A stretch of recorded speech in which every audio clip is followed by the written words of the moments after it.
What is up? Damn, you What look is up? sexy, dude. What is going on, people? Man, you just got out of the shower, didn't you? I just shaved yesterday. Woo-wee. Damn, Siri looking sexy. You know I'm why? pumped, dude. I'm so pumped. So I'm gonna pumped. tell you. What's up? I'm gonna tell you. You know why? You're seeing a natural Glow. glow, Yeah. a That's glistening all over my body. that's what it is, dude. That's what it The is. glow. You know what it is? Using there? Nope. No? Oh shit. Even Okay. even better. Even better. I won like $10 today trading. Holla Damn, at your dude. boy. Holla 10 at your boy. bucks. In like 5 different leverage trades by like 36x leverage. Wait, hold on. You did Like, 5 I don't different even know trades. how that shit's possible, but I did it. It took me all fucking day to do it. But yes, I netted positive $10 because every trade I Amen. made was like I put $15 on the line and I leveraged it by like 36x and 20x every random numbers, whatever. And I'd wait for it to go up by $3 or $4 and I close the trade out and take my money. Let's go, dude. Let's go. And then I did it again and again, and I did it 5 times. So I'm more happy about the fact that I won 5 trades 5 trades in a and row, dude. in a row, and with the price action, and it was pretty sweet. I was just doing the cup and handle, cup and handle, Yeah. and handle each time, and it played out. And then I was watching total global market cap, which we're going to talk about tonight, but. I was watching that like a hawk, like on my monitor on here and on my cell phone, because there's a difference in what you call it. Damn, what's that word? Arbitrage.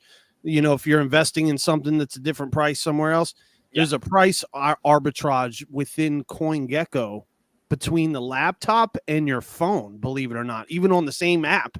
There's a price discrepancy, like a delay or some shit. So I was checking both of those, and the trading platform kind of lags behind those two. So every time it would kind of come down to 2.25 trillion, I would kind of chill. I would wait until more money came back in. Then once more money came in, I would say, okay, let's go long again. And it worked pretty good, dude. I know it's not, $10 is not a lot to be proud of. You can't quit your day job yet, but learning how to trade and feeling That's what confident, it's all about, man. that's what's important, because you can always throw more money in when you get really good. Right.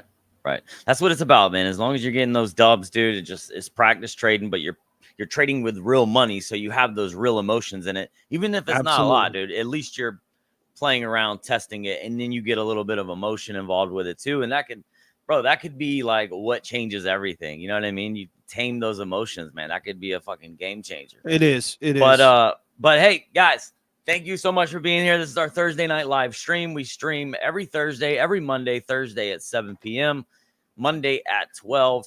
Update you guys on the markets. If this is your first time checking us out, thank you for being here. Make sure you're subscribed, like, share, do us a favor and share for us, man. We appreciate it. And yeah, man, we're gonna talk about some markets. We're gonna get into some charts. I know we have a couple of posts in the alpha chat. I know we have some things we want to go over there. A lot of excitement, dude. There's a lot of things that have happened just within the last, dude. Is it like there's so much that's happened in the last 24 to 48 hours, man? We got Trump buying insane. Up the entire bar, buying burgers and stuff for everybody in New York. Burger King, Bitcoin, hell bro, yeah. There is just so much going on, man. So much going on. We got the P. Diddy shit going down, bro. I mean, we got to talk mainstream. We got to talk mainstream news every now and then too. Come on, I mean, all that went down. I gotta grab my phone. Yeah, that stuff is crazy, man. Did you see that video of him and Mike Tyson like on the Daily Show or something? And yeah, so like P. Diddy's sitting next to Mike Tyson, and like he's got his hand on the couch, and it almost looks like P. Diddy's like trying to grab his hand. You know, like when I grab your hand and I tickle it, and I'm flirting a little bit. I got you. Yeah, you know how I do that. And keep that off camera though. But you see Mike Tyson like scoot up, look back, and like take P. Diddy's hand and put it back in his lap, like almost like no, I didn't see that. Like, I didn't see that. Yeah, dude. Yeah, it's weird, man. And like you do that to Mike Tyson. Come on, you got some balls. You got some balls, bro. Shit. You got some balls, man. But yeah, man. What's new with you, man? How's your week? Everything good?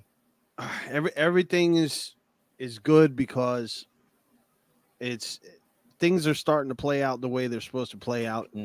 And you know, we said so many good calls this week. I mean, on the last 2 or 3 shows that we've had, we've straight up been calling every level. And if you guys have been watching us, you know we're not just saying that shit to say, oh, we're the greatest or anything like that. We're proud that we've been calling the levels.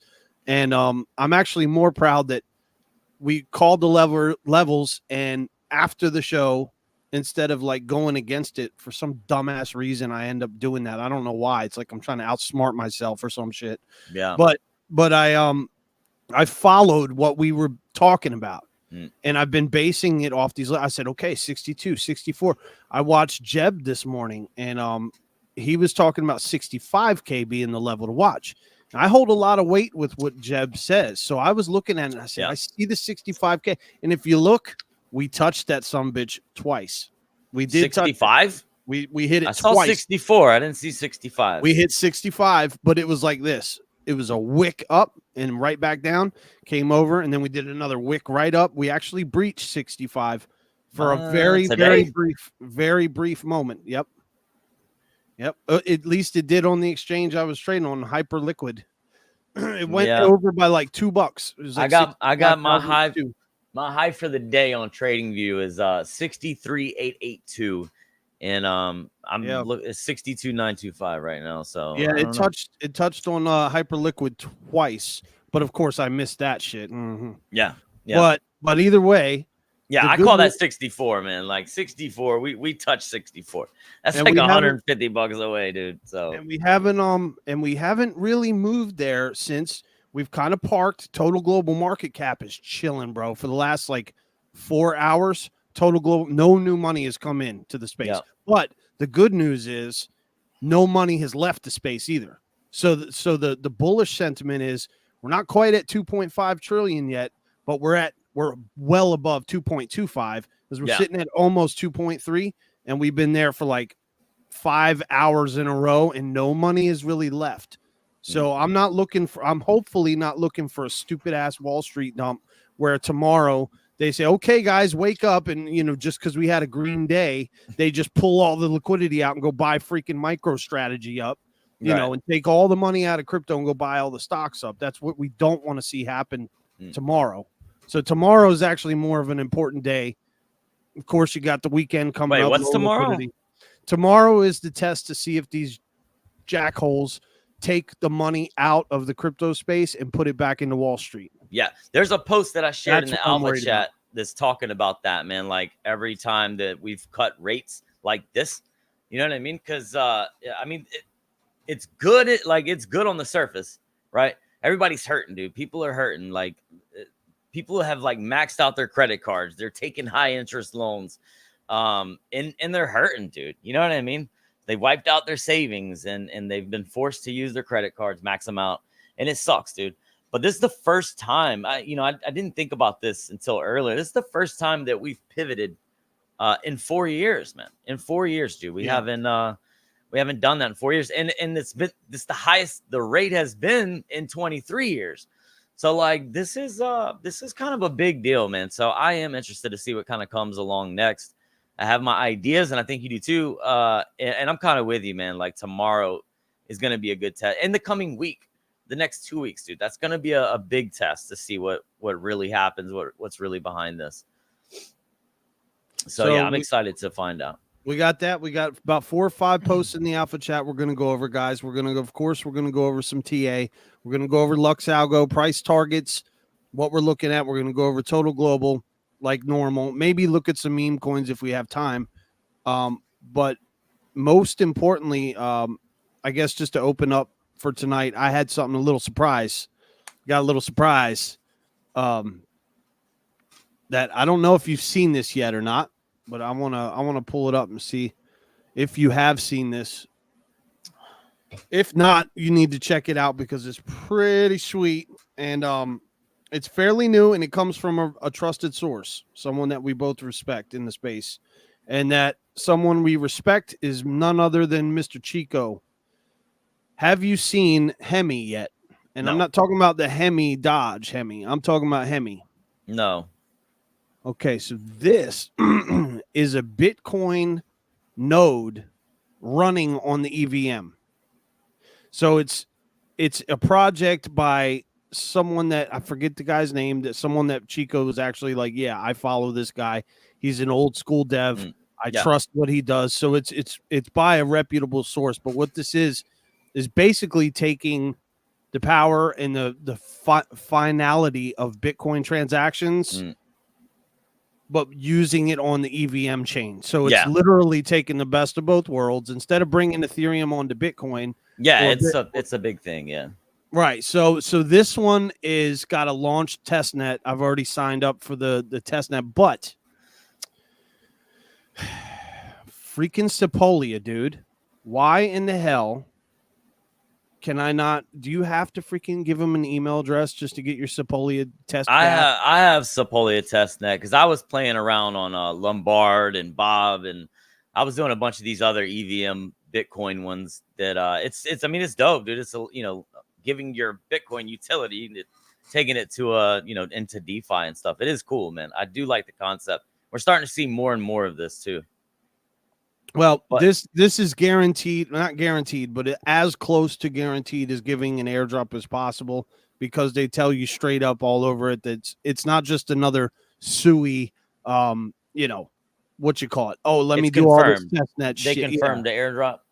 Pretty much. I mean, without saying it, they've said it. But they've got good backers. If you look at the backers on here, the Sepolia thing started giving me a hiccup. So I can send you some, dude. You could send me some. Yeah. Now, so what is that? If I used Infuria to get my test tokens, and then I used this other one where you go to SepoliaFaucet.com, and then it's like, oh, sign in with your email and shit. I'm like, dude, come on, man. Yeah. Do you have to do that now? Because I remember back in the day, you didn't have to do that shit. Yeah, you do. There's another one I can send to you, dude. As long as you have like 0.0, I think it's 0.001 ETH in your wallet, they'll send it to you. But I have it. I thought I had it bookmarked actually in our Gmail account right here.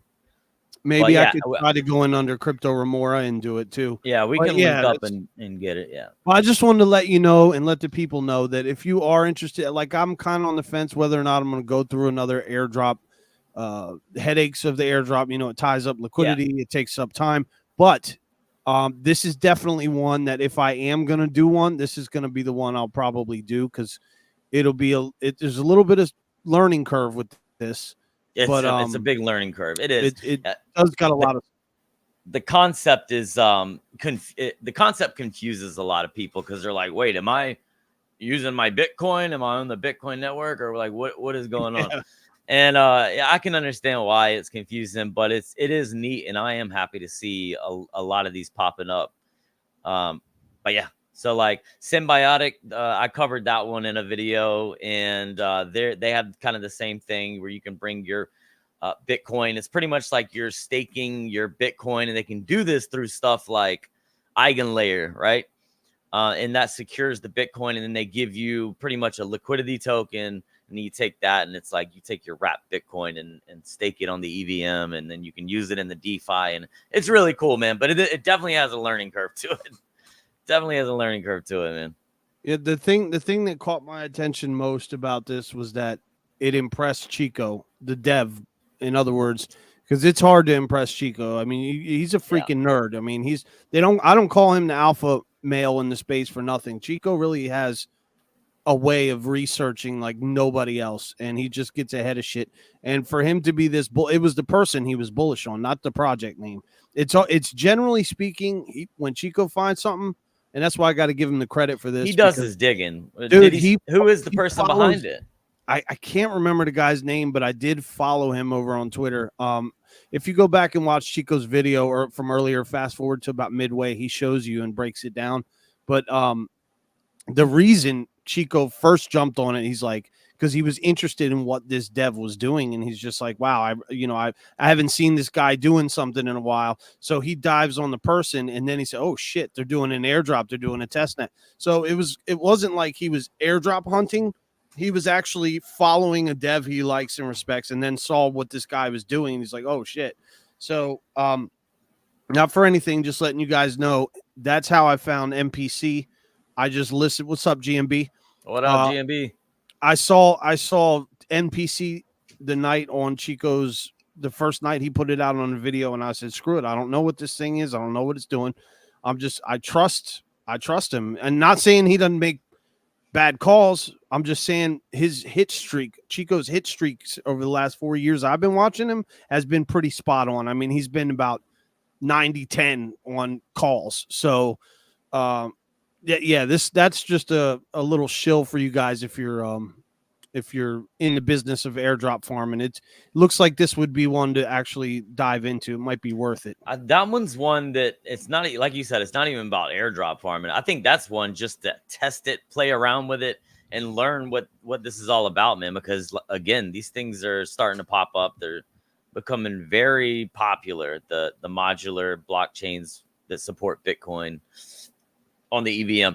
Yeah, it's very popular. It's gonna come, very dude. popular. It's gonna, the cross chain world is here. It's already here. It's not coming. It's already here. So did you remember? I think, dude, like maybe 8 months ago, we were talking about this, and we were talking about the innovation of ordinals and inscriptions and all that stuff, man. And then we were talking about Bitcoin DeFi, and like we were talking about that 6 months ago, and it's really cool to see it's starting to evolve, man.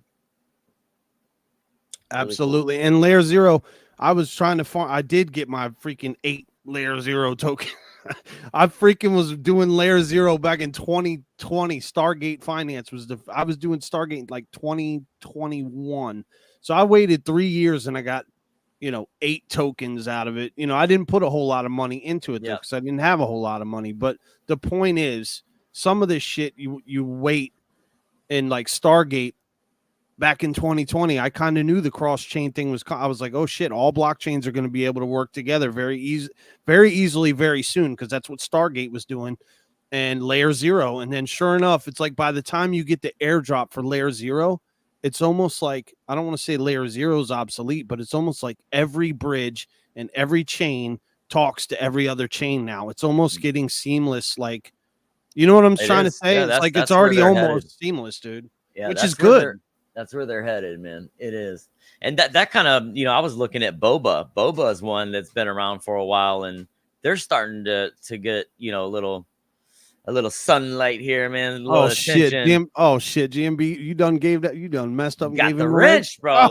Got the wrench, cuz. Let's go. I just put it on him. I ain't even asked. I just did it. Let's go. I just did it, man. Hell we fucking love you, GMB, man. Hell yeah. So yeah, y'all behave in the chat. GMB, I get that ass. But yeah, I mean, Boba, that's one that I want to do a little deep dive on, man, because they're doing some pretty innovative stuff too. All right, so you got some stuff. Just on the lighter side, we kind of touched on the P Diddy thing, but dude, I'm interested to see how much deeper this rabbit hole gets, man. I'm telling you, because. I don't know. Oh, yeah. Dude, because they're talking about, here's the thing, they're saying P. Diddy's got all these tapes of all these other people that were underneath him or, underneath him. But let's be real. Hip hop sucked after Biggie and Pac anyway. It just did. I mean, it had a couple years of a couple good artists here and there. But about the time Nelly came out, I was done with hip hop completely. I was like, yeah, me too, man. And it was nothing against Nelly. It was just so commercial at that point. Completely different, dude, than what we listened to. And what we grew up listening to, Redman and Wu-Tang. People used to like what are you listening to? We'd say hip hop or whatever back in the day, and they'd be like, ew, and it's like, I was like, good. I like that. I liked when people didn't like what I was listening to, because I was like, yeah, because I'm ahead of the curve. And I was, and we were. But it went from that to like, Nelly, and Nelly was cool, but I just, something about the videos, and then like, when P. Diddy came out with I'm Missing You and shit, and I was like, man, I had this gut feeling back then, because I was a huge Pac fan, dude. Huge Pac fan. Too. And I was like, man, he killed Biggie. It wasn't even about Pac. I was like, fucking P. Diddy had something to do with Biggie. And I know that's a bold statement, whatever, but I was like, wow, dude, I think he had, because think about who benefited too when that went down. Who benefited the most? Jay-Z and Puff Daddy. They took over the entire game. And Snoop did all right too for a while. But there's rumors surfacing that maybe Snoop was over at them house parties too. I don't know though. I'm just saying. I'm just saying, when the shit hits the fan and shit really starts coming out, I'm not so worried about them going down the ladder. I want to go up the ladder. Like, in other words, who put P. Diddy on to his power? Let's chase it up a little bit. So, you know, I don't want to say nothing too much further. I don't want to be getting, you know, taken out of here and shit. But I'm just saying it's going to be interesting to watch that unfold. Yeah. What about you? Did you think he had something to do with Biggie's death at all? Do you think he was, or do you think he was just Puff Daddy? Yeah. Oh, 100%, dude. 100%. 100%, dude. He got all the attention. He got all the money. No he got doubt. all the free. He basically moved instantaneously into Biggie's spot overnight, and then it goes pretty deep, man. I've watched all those documentaries and stuff on all that. But you know they arrested the dude that killed Pac, though, right? Yeah, well, I think it was his cousin that actually pulled the trigger. That was already officer. dead. Orlando Brown or whatever. Yeah. Orlando Bloom or whatever his name is. Orlando Bloom. Orlando Bloom, Orlando Brown. Hold on. Who is Bloom? I think that's the dude that plays like Harry Potter or something. Is it? Orlando Bloom. I don't know. Maybe not. Maybe not. I don't know. Yeah, no, but I watched the documentary about that too. That was pretty crazy, man. Yeah. So yeah, let's do some light little fun here. Did you see this? I saw your boy about to face off.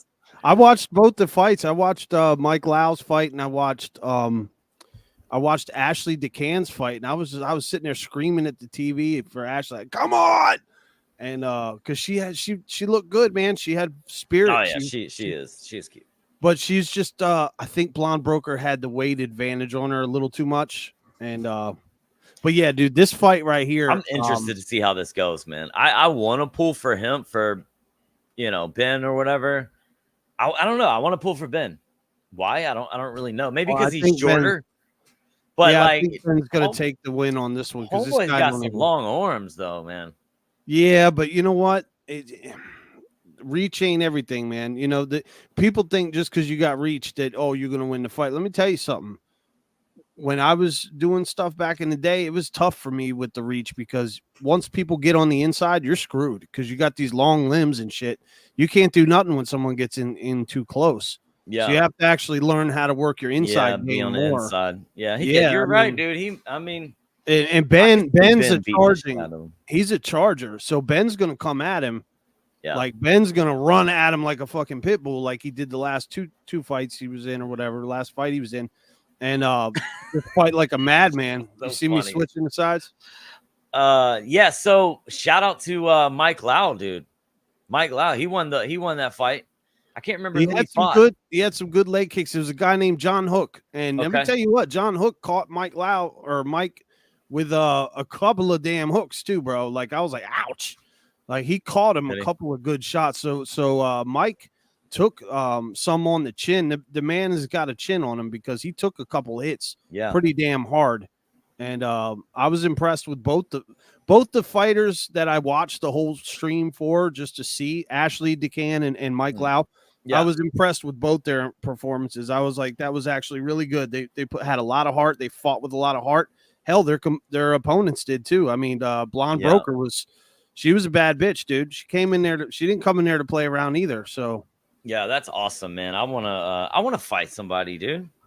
Like, how did they have to nominate you? Do you sign up? Well, I think you could get in there, and me and JJ will work your corner, bro. I would love to do that, man. If you have enough followers, but see, you got to play hard to get with Cryptos R Us because I heard him talking with the announcer the other day, right? And the announcer, one of his co-hosts, and he was like, "Man, why don't you fight?" And the dude was like, I ain't gonna do that. There ain't enough money. And George was like, we can make it happen. So where I watched the thing, they said $5,000 to the winner.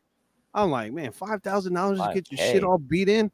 I don't know about that, but take like 20K. Yeah, that's what I'm saying, dude. You're going in there, you're gonna mess a pretty face up, and you got to fly halfway around the world. You got to train for 2 months. Oh, right, man. Shit, you paying me $5K to show up and lose? Like, if I know I'm gonna, you can pay me more. Yeah, than that. I'll take 10K to lose. Like if I'm just gonna go there and lose, I'll get my ass whipped for 10K.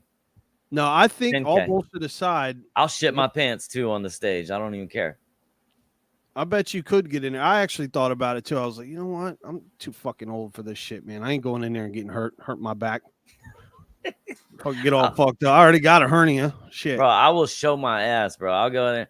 Bro, if you go there to fight, I bet you we could get you.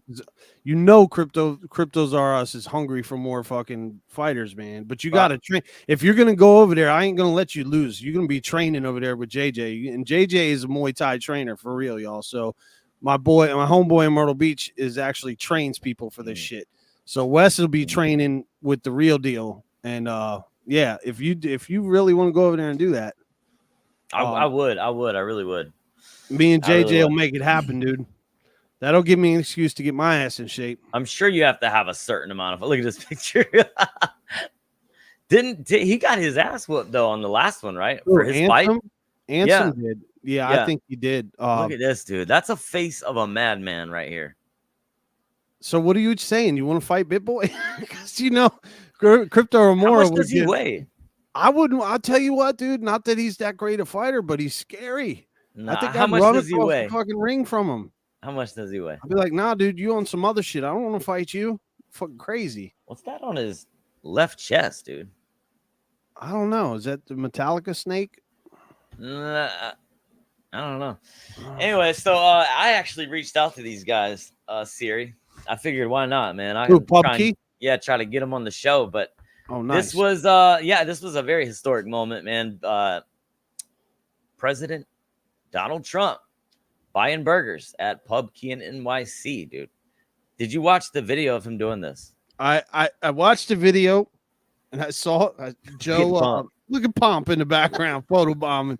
I watched it, and the funny thing is from Joe, you know, Joe is not really a crypto buff, but he said, yeah, I watched it. He said, I don't know if it's so good because you got three assholes in front of the table looking at the thing. They can't even tell if the transaction went through for like 3 or 4 minutes. So I don't know. It was the best photo op for Bitcoin as a reliable thing. But the good news was Trump saw that it worked, and it was like, okay, maybe he'll feel more comfortable next time doing it.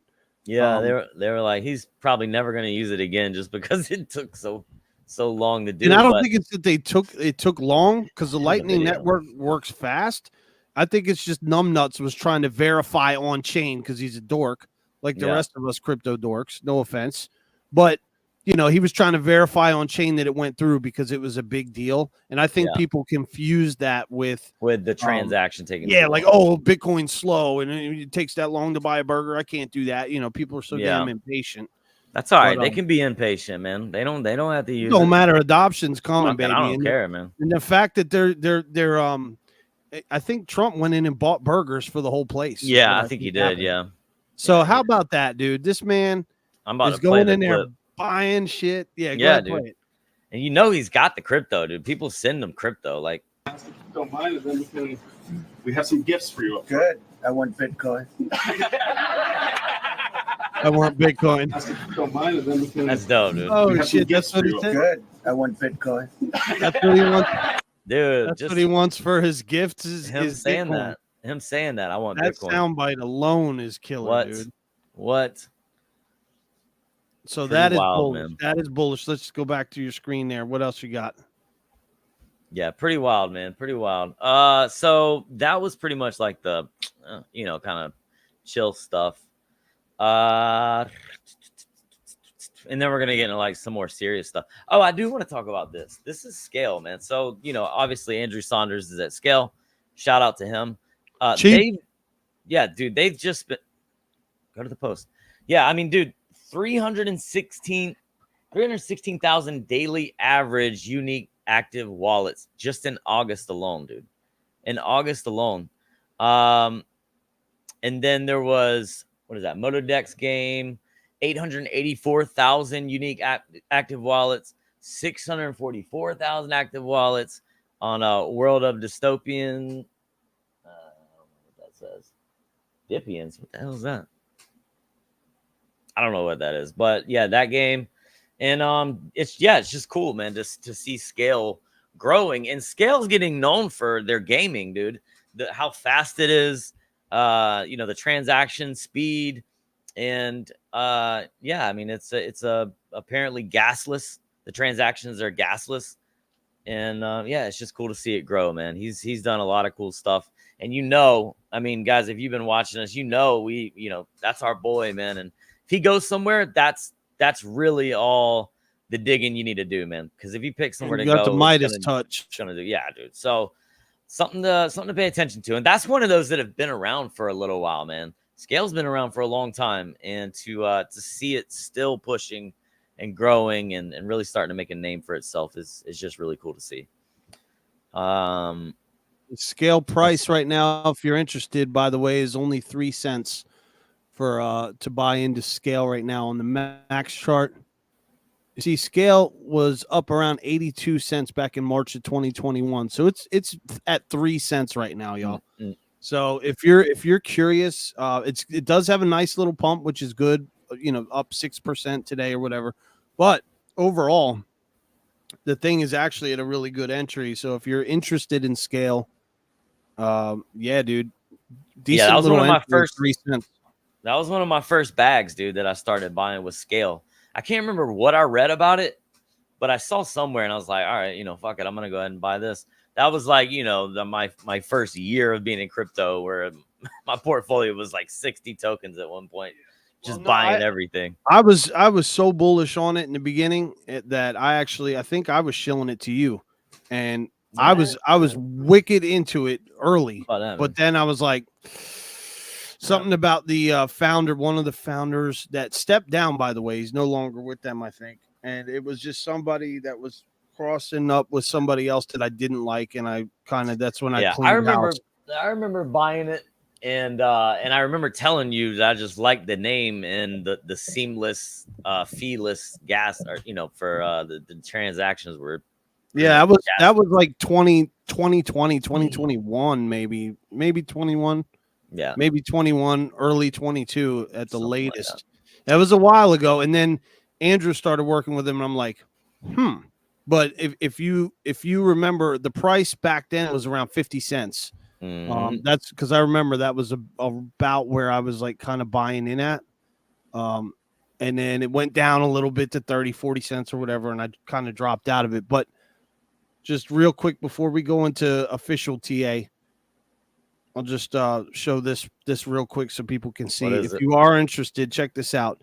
This is the all-time chart on CoinGecko for Scale. So if you see where this thing is, look at this thing.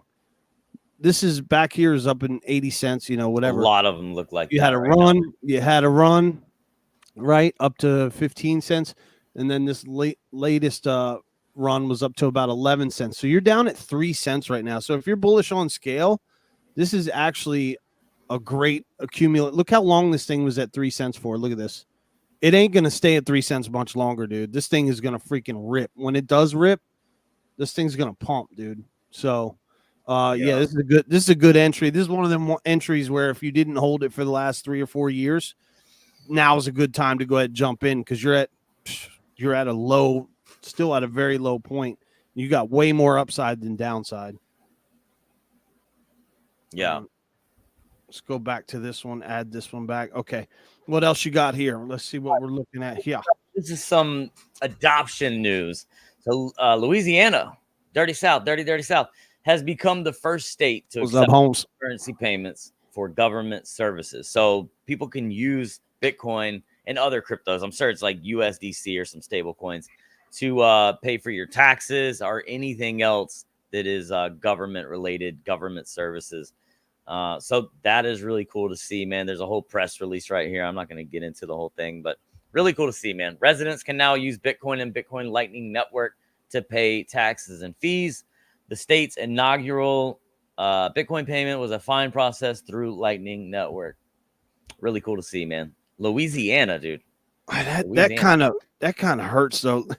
Imagine having to pay taxes, right? That already stings, right? That kind of hurts when you say the word taxes. Right? Do. Now imagine like trading your fucking Bitcoin to pay your taxes. Like, ouch. Some That's people gotta do it, man. But I'm saying, like, if you're already a whale and you got massive amounts, I could see doing this, but you're gonna be hard pressed to get me to exchange my fiat for crypto and then have to sell out of it to go back in, or to get. I would rather transfer it back into fiat and then send them their own fiat back. I'm just saying. I get the utility of using the Bitcoin and it's good for integration, but as far as a what's more valuable situation, I'm going to be quicker to pay my taxes in fiat with fiat instead of Bitcoin, because fiat ain't going up. Bitcoin's going up, right? So why the hell am I going to give? I don't know. It's like paying with gold or something, dude. You're not going to pay with gold. It's just like a little. If you need to, you can, and if not, use USDC. You know what I mean? But I like the fact that they're doing it. I like that they're doing this, though. It shows adoption, so that is good news. Yeah. I thought that was pretty cool, man. And Louisiana, of all states, dude. Louisiana. So that was really cool to see. This kind of surprised me right here, and then we'll start heading towards, you know, some charts or whatever. But Ton blockchain, man. This is all right. So this is the top 10 blockchains by year-over-year daily active addresses growth. And look at Ton blockchain, dude. I'm gonna have to do some more digging on Ton, because like they're really doing some. I mean, everybody's using Ton, dude. Telegram. Everybody's on Telegram. Everybody's on Telegram. All the DJs are on it. So Ton is up. What does it say? 207,000 active addresses. Then it goes to Near, then Injective, then Cello. Like, I'm like, what the fuck is Cello, dude? Solana, and then Arbitrum.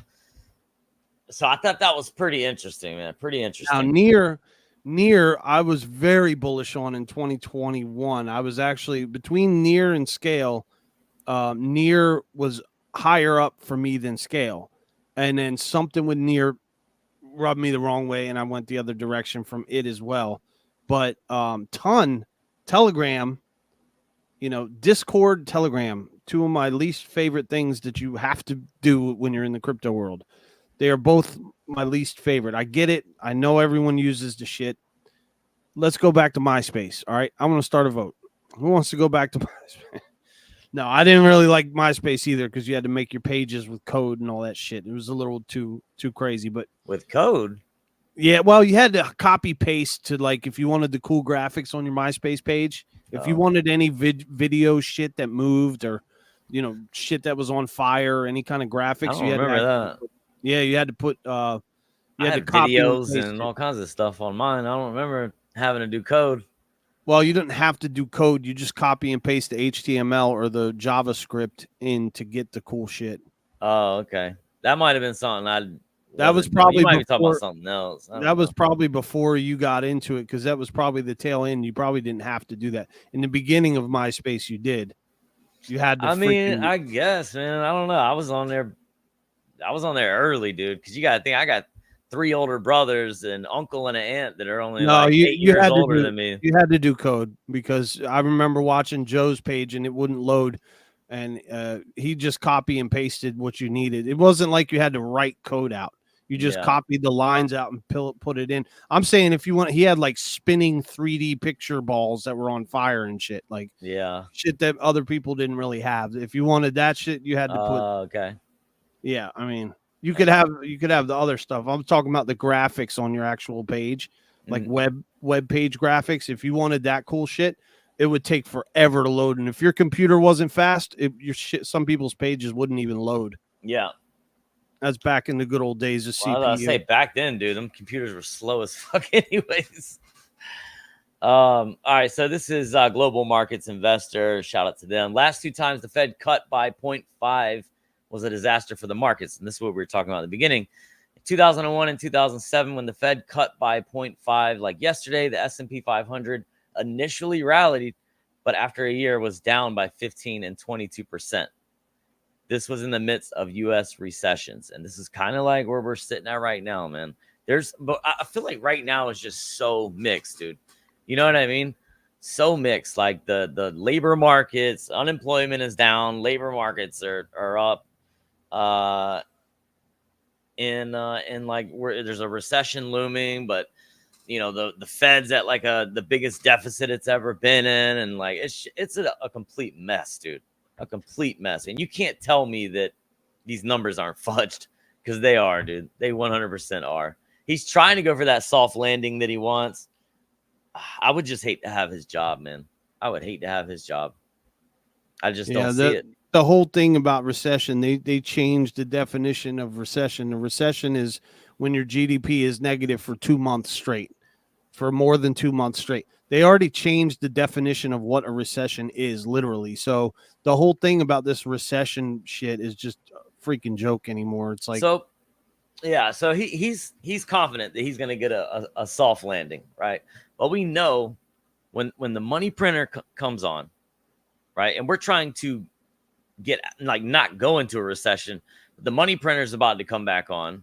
It's going to be cheaper for people to borrow money when they're already maxed out. You know what I'm saying? Like, shit just doesn't really add up to me. But anyways, like, naturally the investors go and they get into some riskier assets like Bitcoin, gold, or whatever, to hedge against that inflation, because when they start printing the money, that's going to inflate the dollar, and then we're just going to be back to where we are. You know what I mean? This is the biggest deficit that we've had in the history of the United States dollar.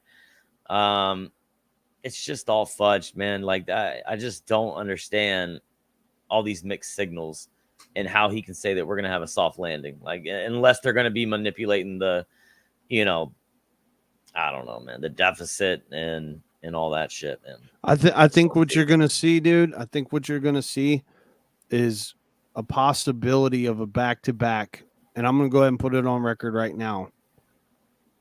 A possible, depending on how people react, a possible back-to-back 50 basis points on the next cut, possibly do the same amount to kind of double down on his stance. But even if he doesn't, right? Let's say he doesn't. Let's say he does a 25 basis point cut and said, "Oh, easy does it now. We did a 50 for the first one," and he just goes, keeps it chilling like it is. It ain't gonna matter. You got election year, you got the halving, you got the M2 money supply going up, you got overinflation that's gone psychotic during COVID. They printed like 70% of all the money that's ever been printed is in circulation. So you got $450 trillion worth of money out there floating around, and you got $2 trillion market cap for Bitcoin and all of crypto. It's at like 2.3. So if you got, like, Michael Saylor always goes nuts about this shit, but it makes sense, dude. It's like, how can you not see it? If you've got $450 trillion worth of money out here and all other assets, combined everything. So you really don't have that much money, but you know what I'm saying? Yeah. You got all this money out here floating around. Let's just call it, you got $30 trillion floating around. And then you got this little tiny asset, and there's only 21 million of them. I mean, where else is it going to flow? It could flow to gold, and I do think some of it does go to gold. So they keep saying that Bitcoin will be half the market cap of gold, but I don't know, dude. I think what will happen is gold will suck in some of that, and Bitcoin will suck in a lot of it, and so will my MPC token. Well, they need to chill out with their spending, dude. It's gotten out of control, man, and like their balance sheet is like pre-pandemic level. And they're just spending, and the deficit keeps on widening. And now they've made it easier and cheaper for banks to borrow, and they're just trying to fill that deficit, man. But they're just going to keep rinsing and repeating, and it's never going to get fixed, dude, until they take it serious and really get on top of that shit. Today was a good day, man. We were in the green all day. Total global market cap money was flowing in and chilling, staying in. So while you're pulling up your next slide, I'm just going to look and see where it's at now. We're at 2.272. So we've been chilling here. Let me refresh my screen just in case. We've been chilling at 2.272, 2.275, kind of fluctuating between those two for the last 5 or 6 hours. So, and I think I made a tweet about it too. And I said, all right, hold up. We're about to go sideways now, because I was watching Total Global. And once it started taking that pause, Bitcoin kind of just chilled out at 63. And that's right about where we've sat, dude. We've sat just under 64. I think we're at a good spot. We did not get above 64. You know, we weren't able to get above it and hold above it. Like I said, I think we breached it twice on a wick, but that's only on certain exchanges. It's not even documented, I don't think, anywhere else. But yeah, Hyperliquid showed it getting 2 wicks. And CoinGecko is showing the high for today was 63,857. So, you know, you might as well say you're right around that 64. But we hit our head pretty sharp on it. Fell as low as 62.7, and now we're sitting at 63. So, if total global market cap stays where it is, dude, and we go sideways, I'm thinking this is a good thing where we're sitting. We're not in a bad spot. We'll look at the charts here. I mean, I'm ready to go to some charts. You want to go over yours first, or what do you want to do? Yeah, I'll pull up mine, and then we can get into the deeper stuff. I'm just gonna pull up the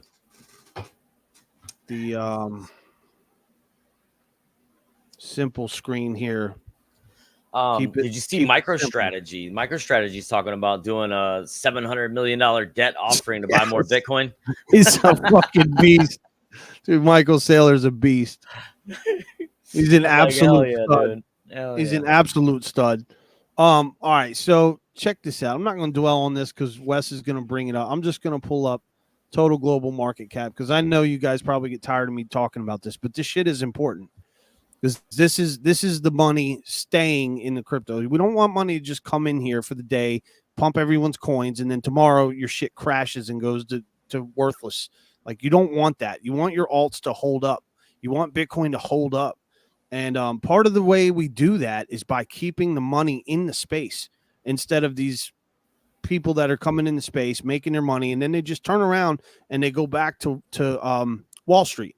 And that's what they've been doing. And I've been saying that for the last 2 years. I've been saying this is a thing because you can watch. You watch when this number goes down, this total global market cap. Whenever you see this number go down, you can time it with Wall Street. And I'm telling you, the Bitcoin mining stocks, MicroStrategy, anything on Wall Street that has anything to do with crypto will be up when this is down. And I'm talking in $30 to $50 billion increments.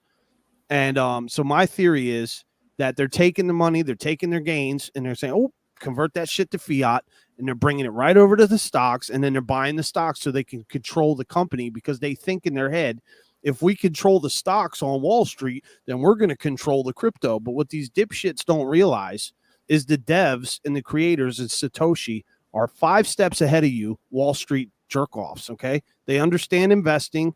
The devs understand what you're trying to do with the fiat banking cartels. They know what you're up to. The devs are very intelligent people. They're not stupid. The crypto, keeping the crypto money in the crypto sphere is important. Okay, it's important for important for our bags to make money, but it's more important to keep the ecosystems alive and keep your freedom alive of using crypto. Because you don't want all the money to come in. You just make all this money. And then all of a sudden, you know, they find a way to manipulate it to where they own all the companies again. They own MicroStrategy. Oh, you know, what if BlackRock comes in and, you know, BlackRock owns a good chunk of MicroStrategy already. You know that, right? Like BlackRock's already stepped in and bought a good chunk of what MicroStrategy. Sure. Yeah. So this is how they do. This is how they fight. And they fight through that technique. So to combat that, if you're a true crypto lover and you're into crypto for the right reasons, not just the money, but to make your life better, make your friends, your family's lives better, that's what you should be in it for.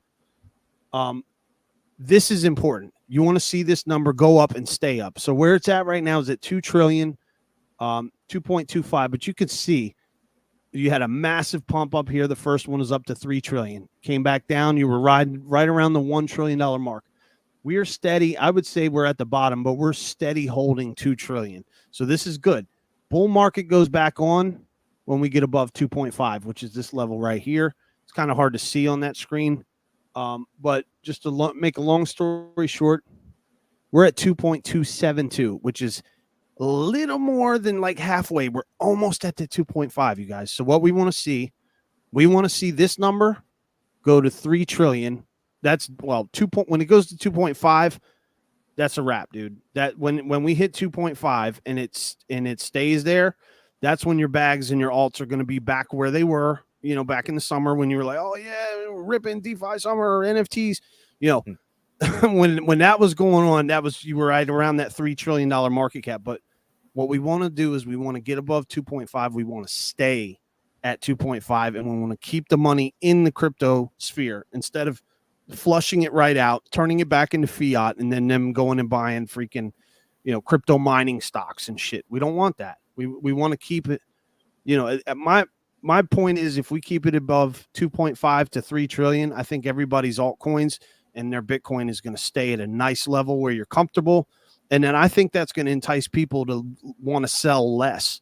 So that's going to have a doubling effect. Like, you're going to not want to sell your crypto as much now because you'll be like, oh shit, it doesn't drop as violent as it did before. And I think you're going to see that on this run, dude. I think it's coming. But yeah, let's dive into some charts, man. I just want to look at that one real quick. So as far as that go, do you have any thoughts on Bitcoin dominance? Like, do you think I think we're sitting at like an all-time high right now? So we know Bitcoin runs first. What are you expecting as far as that goes, man? Do you think Bitcoin is going to run? Everything else is just going to kind of be stagnant and Daddy's going to run? And like, if so, what do you think he gets up to? How long before the altcoins start to take off? Is it going to be meme coins? Is it going to be utility coin? Like, what are you kind of expecting as far as that goes? So I do think right now that Ethereum just caught back up. I thought this is why I was trading ETH a little bit earlier. I wish I was doing it all day, but I was trading Bitcoin like a dummy. Bitcoin was kind of up, and ETH was real cheap over the last couple of weeks. So it was easier to long Ethereum this afternoon because Ethereum kind of had to catch up in relative to what Bitcoin was doing. Yeah. So what I think has to happen is two things right now. Okay, actually three. The most important. Number one is that total global market cap needs to stay put. That shit needs to stay put or increase tomorrow, because tomorrow's the test. It's the last day of the week. The trading week. It's Friday. That's Wall Street's last little chance to trade before the week candles close. So tomorrow morning at 9:30, when the stocks bell opens, right? If crypto market cap goes down and stocks go up, then everything I'm talking about right now is exactly what you will see. And hopefully we don't see that. I don't want to see it. What I want to see is us stay right where we're at parked, get a little volatility. But in my opinion, Bitcoin cannot break above 72,000 before the end of this month if that total global market cap does not stay above where it is right now.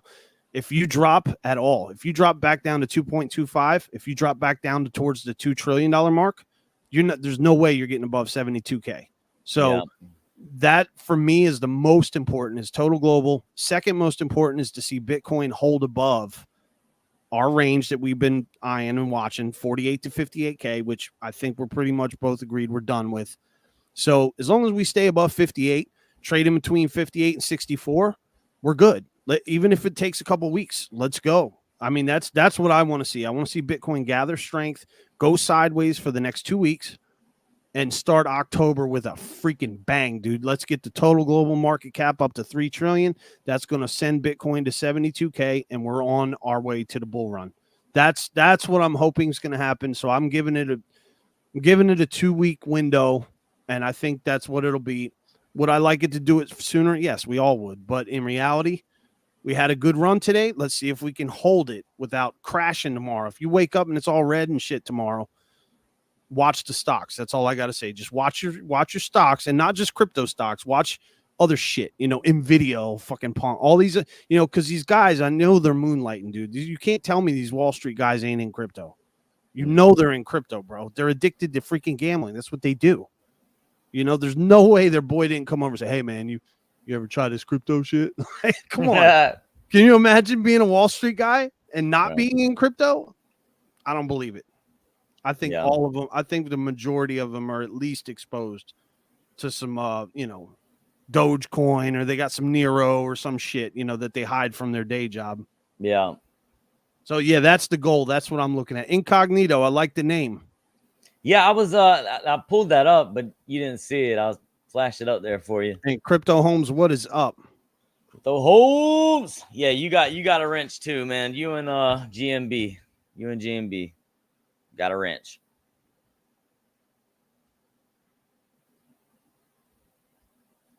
All right, Holmes got a wrench. Do you expect the 4-year cycle to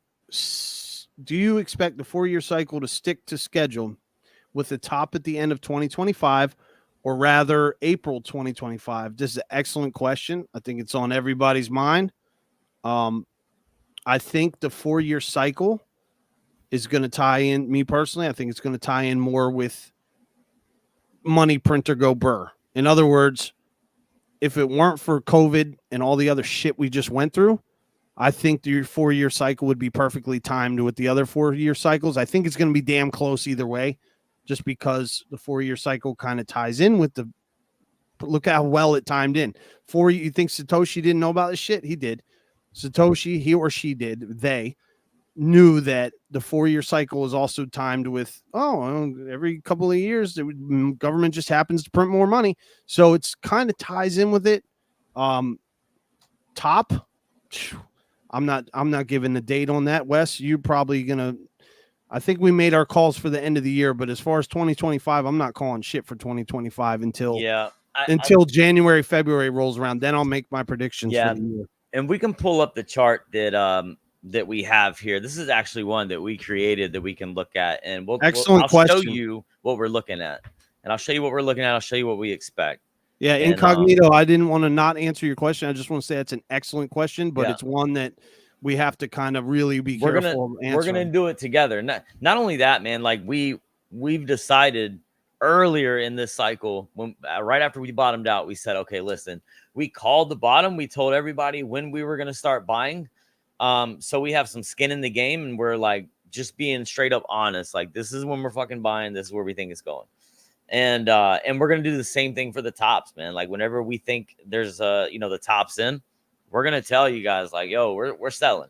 We're selling 20%, we're selling 50%, we're doing this. We'll have a strategy and we'll do it together. Like, I mean, that's really the best thing that we can do is do what we're doing. And are we gonna be the only influencers that actually tell their followers when they're going to dump on their followers? I mean, I don't know. But we're not really dumping on our followers. Content creator. I'm not trying to influence anybody. I don't like that. I'm not trying to influence anybody. And I just say we're doing what we love, man, what we love. And like, we just try to help you guys make the best decisions with your trading and different targets and things like that. Obviously, we can't tell you what to do, but we're going to tell you what we're doing. Right. Yeah, and also to piggyback on that, you guys, it also comes down to when you bought your coins. Like, if I say all right, I'm looking at dumping some of my meme coins, my Pepe, whatever, right? It also depends when I bought my Pepe, right? So just because I'm dumping some of my Pepe doesn't mean you should. Maybe you got in a little later than me, so maybe you should hold another month or two and then dump. And we'll go over all that shit whenever we start talking about time to start taking profits. I think that's going to be where me and Wes are going to shine on this bull run, because we held through a bull market. We both of us round tripped, and we don't want you guys to go through that shit, because that sucks, dude. Sucks. You do not want to. You do not want to. GMB knows. GMB knows. He was there, man. GMB's been in there. That's been in there longer than us, man. I think he said he got in 17. And I think everybody round trips their first cycle, man, and it sucks. It does suck, man. Painful, very painful. But there is like the chart that we'll show. There's the pi cycle top. There's a bunch of other things that we're going to be keeping an eye on, and we're absolutely we'll let you guys know what we're doing. Holmes, that's what's up, man. Yeah, RWAs, dude. I have a thread that I want to share with you, Holmes. Okay. Do you have a Twitter yet, man? You got an X account yet? GMB, you're the Ulysses, right? Yes, that's GMB. Yeah. There's an open jam up the road that, unfortunately, because we're streaming right now, and so, man, that would have been perfect if it wasn't on Thursday night. Yeah, That'd be there's an good. RWA one, man. I want to share with you, Crypto Homes, that I think you'll really like.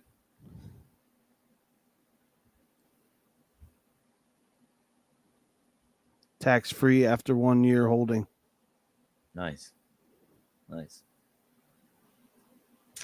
All right, man. You want to jump into some charts? Let's look at some charts, man.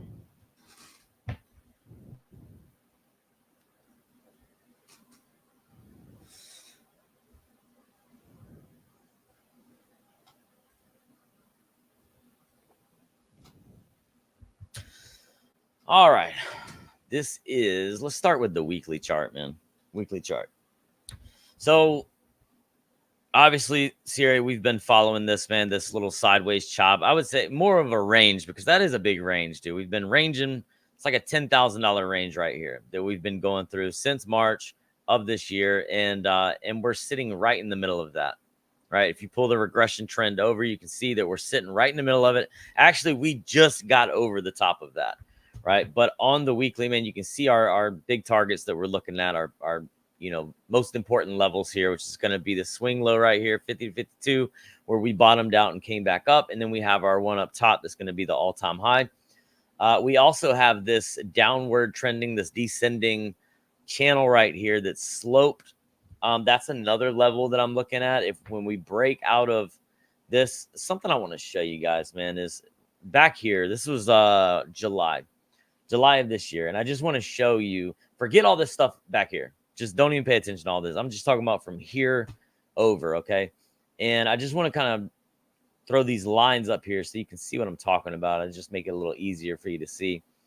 All right, so you can see we've come up, we hit that level, that descending channel here. We've came down, we touched the bottom of that, right? Touched the bottom of this parallel channel here, which is our main support level here. This is our bottom. This is our swing low.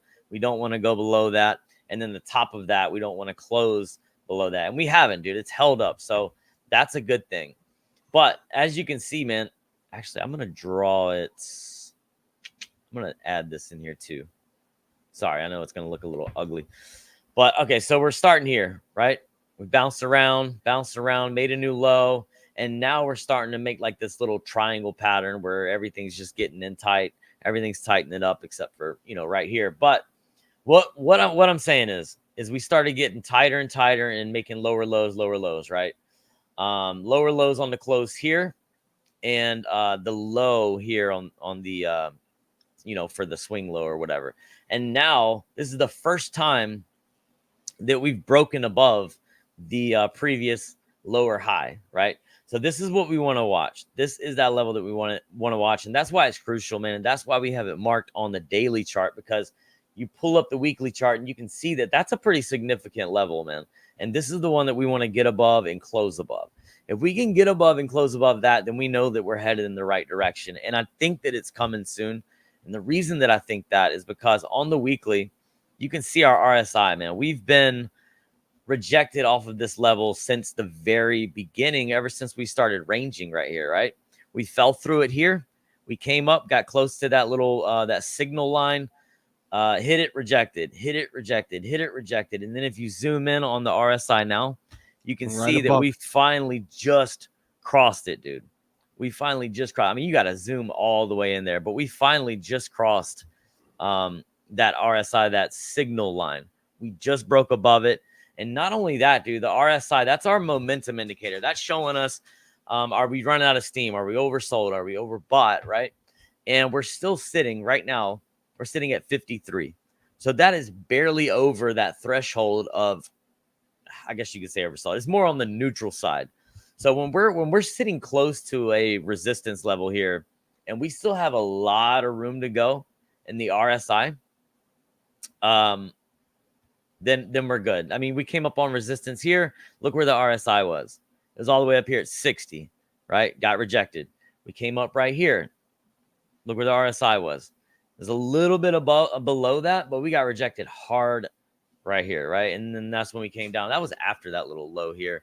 But I think it looks good, man. We're coming up on it again. We already got rejected off of it today. Sierra was saying that it looked like we almost hit 65 on some charts, on some platforms. But even so, man, we can agreeably say 64,000. We went up and we hit 64,000 today.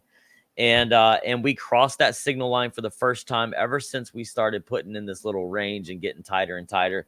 And I think we're starting to break out. Siri, we were looking at the Bollinger Bands the other day, man. And you can see on the Bollinger Bands, let's see if I can pull it up here.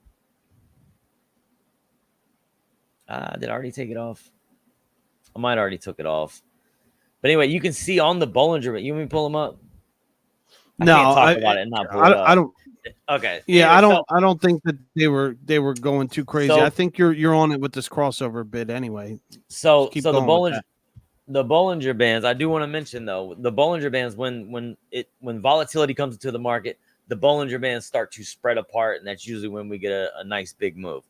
If you look at the Bollinger Bands today, you can see they're not as tight as we would like them to be. But just because they get tighter and tighter, yeah, I mean, we're expecting a big move and for them to spread out. But just because they get tighter and tighter doesn't mean that it has to happen, right? All it is just measuring the volatility. And 9 times out of 10, when we get a nice squeeze, we usually see it expand. And that's when the markets go into a volatile market and we get a big move. It could be to the upside, could be to the downside. But if you look at the Bollinger Bands today, they're finally starting to come apart. You got the top line going to the upside. You got the bottom going to the bottom downside. And that just means that like a big move could be coming, right?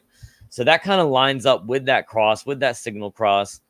And I think that's all I had for the weekly on that. Is there anything you want to say on the weekly for that? Yeah, I just want to say I like how you broke that down, because what another way to say what he's saying, you guys, with the RSI, the purple line going up towards that signal line, what he was saying is, every time it was going up, it was like you were overbought. It was like had to cool off, and you were touching the top of that downward channel every time. What Wes is saying now, you've gotten to the point where you've crossed over the signal line, but the RSI itself is still low, right? So it's kind of like a stove. You don't want to touch a stove when it's burning hot. You need to let that shit cool off before you clean the top of a stove, right? You don't go and clean it right away. I mean, unless you're line cook like me and Wes. But if you're generally, cleaning your kitchen, you wait, you let the stove cool off, and then you clean the son of a bitch. Well, what the RSI is doing right there, when it's going through that middle line, that purple line on the bottom, right here, when the lower that purple line is to the bottom of that box, you guys, that's when the stove is cool. Okay, that's when it's like, okay, shit, it's now you can clean the stove, which means, generally speaking, to keep it simple, that's a better time to buy, because that means it's oversold. That's what the RSI bottom line is. When it goes to the top, think of that as your stove is being scalding hot. You're going to burn your hand. So in other words, what Wes is saying is you've crossed over the signal line, which is good, but you're still low. Look how much lower it is. So it's still compared cool to all of this, yeah. Compared to all those other touches, but look where the price is, right? So what Wes is saying is there's room to run now, because the stove is nice and cold. You clean it, now you can cook, and you got some room to run. Now, the interesting thing is total global market cap. Tomorrow's Friday. You see, I'm thinking about all this shit because I know what happens. Market close on Friday. So tomorrow's your last trading day with Wall Street money, right? And then you got thinner liquidity books over the weekend, which is kind of stupid trading on the weekend. But it's interesting to see, because this is what I think is going to happen. Your RSI is at a good spot. Do I think we get that pump up to 68,000 tomorrow? No.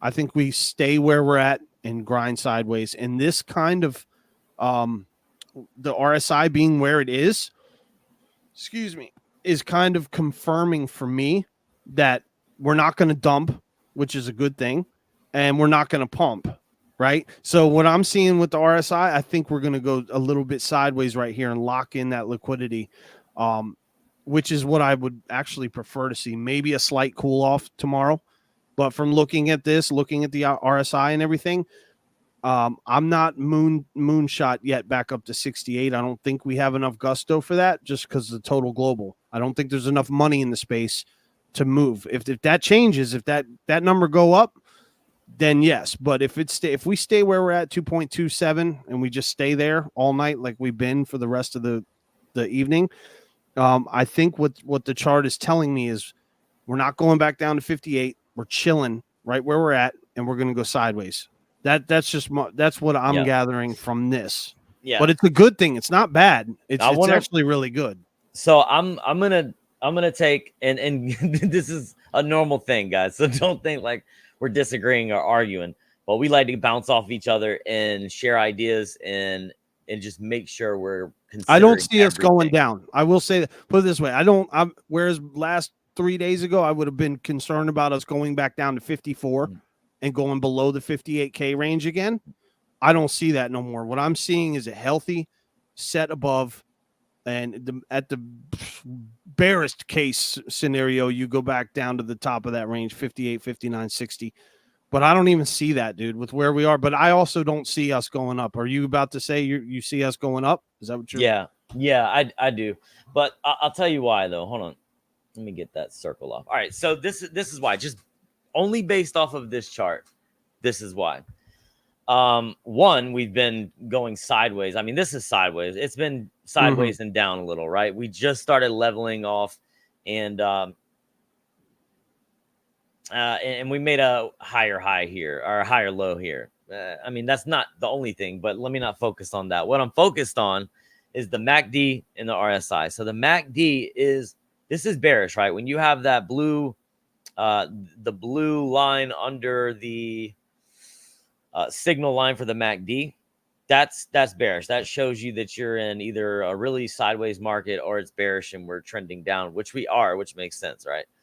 But look how low we are to that threshold of the MACD, right? And we can go all the way below it too. Like, don't think we can't go any lower on the MACD. I'm just looking at I'm just looking at comparisons. So the last time that we had this downward trending on the RSI, we couldn't break above it, right? And we're kind of going down and sideways, whatever. And then now we finally are starting to level out, and we broke through that line. The last time we did that was back here. We were sitting at support, yes, but to me, this is support. Like we're still around that support level, in my opinion. So I think we could see something like this because you got the RSI that's sitting under. I'm not sure if you guys can see this or not. I'm trying to figure out how to move these charts more efficiently while I'm doing, talking about the charts. But you can see the RSI was kind of trending down here. It goes all the way from up here and it trends down. I need to change the color so you guys can see it. But anyway, so the blue line is under the signal right here for the MACD. Same thing that's going on where we are now. And then RSI is right under. You can see where it crossed over, came back, retested it, and then bounced off of it. And that's when we had this massive move to the upside. And we were talking about that like, fuck Siri, I don't know. We were talking about that happened like 3 weeks ago. Yeah, we pointed that out. And I'm starting to see it now. Just the fact that we crossed over, and like right here, dude, we crossed over it here, and we did have a nice little cool off right there for those couple of days. And then what I'm looking for this weekly chart, for this to happen, this explosive move that happened back here, what I'm looking to happen now is I want to see that MACD flip, which it is curving where we're at now. I want to see that MACD flip. I want to see some good volume. And then it wouldn't be a bad thing to cross that line on the RSI and then break out above it after retesting it. That wouldn't be a bad thing. But I do think this move is coming, dude. We are so close, man. So close to this move happening on the weekly. I agree with you. It's coming. I just said not tomorrow. I just said not tomorrow. Yeah, maybe not over the weekend. Maybe not tomorrow. Maybe not tomorrow. But I think within the next week. Within the next week, dude.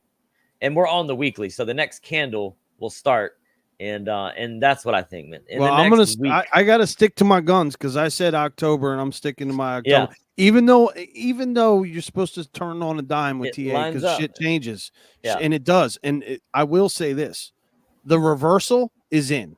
To me, what Wes has graphed out right there on your screen, ladies and gentlemen, is the reversal of this channel.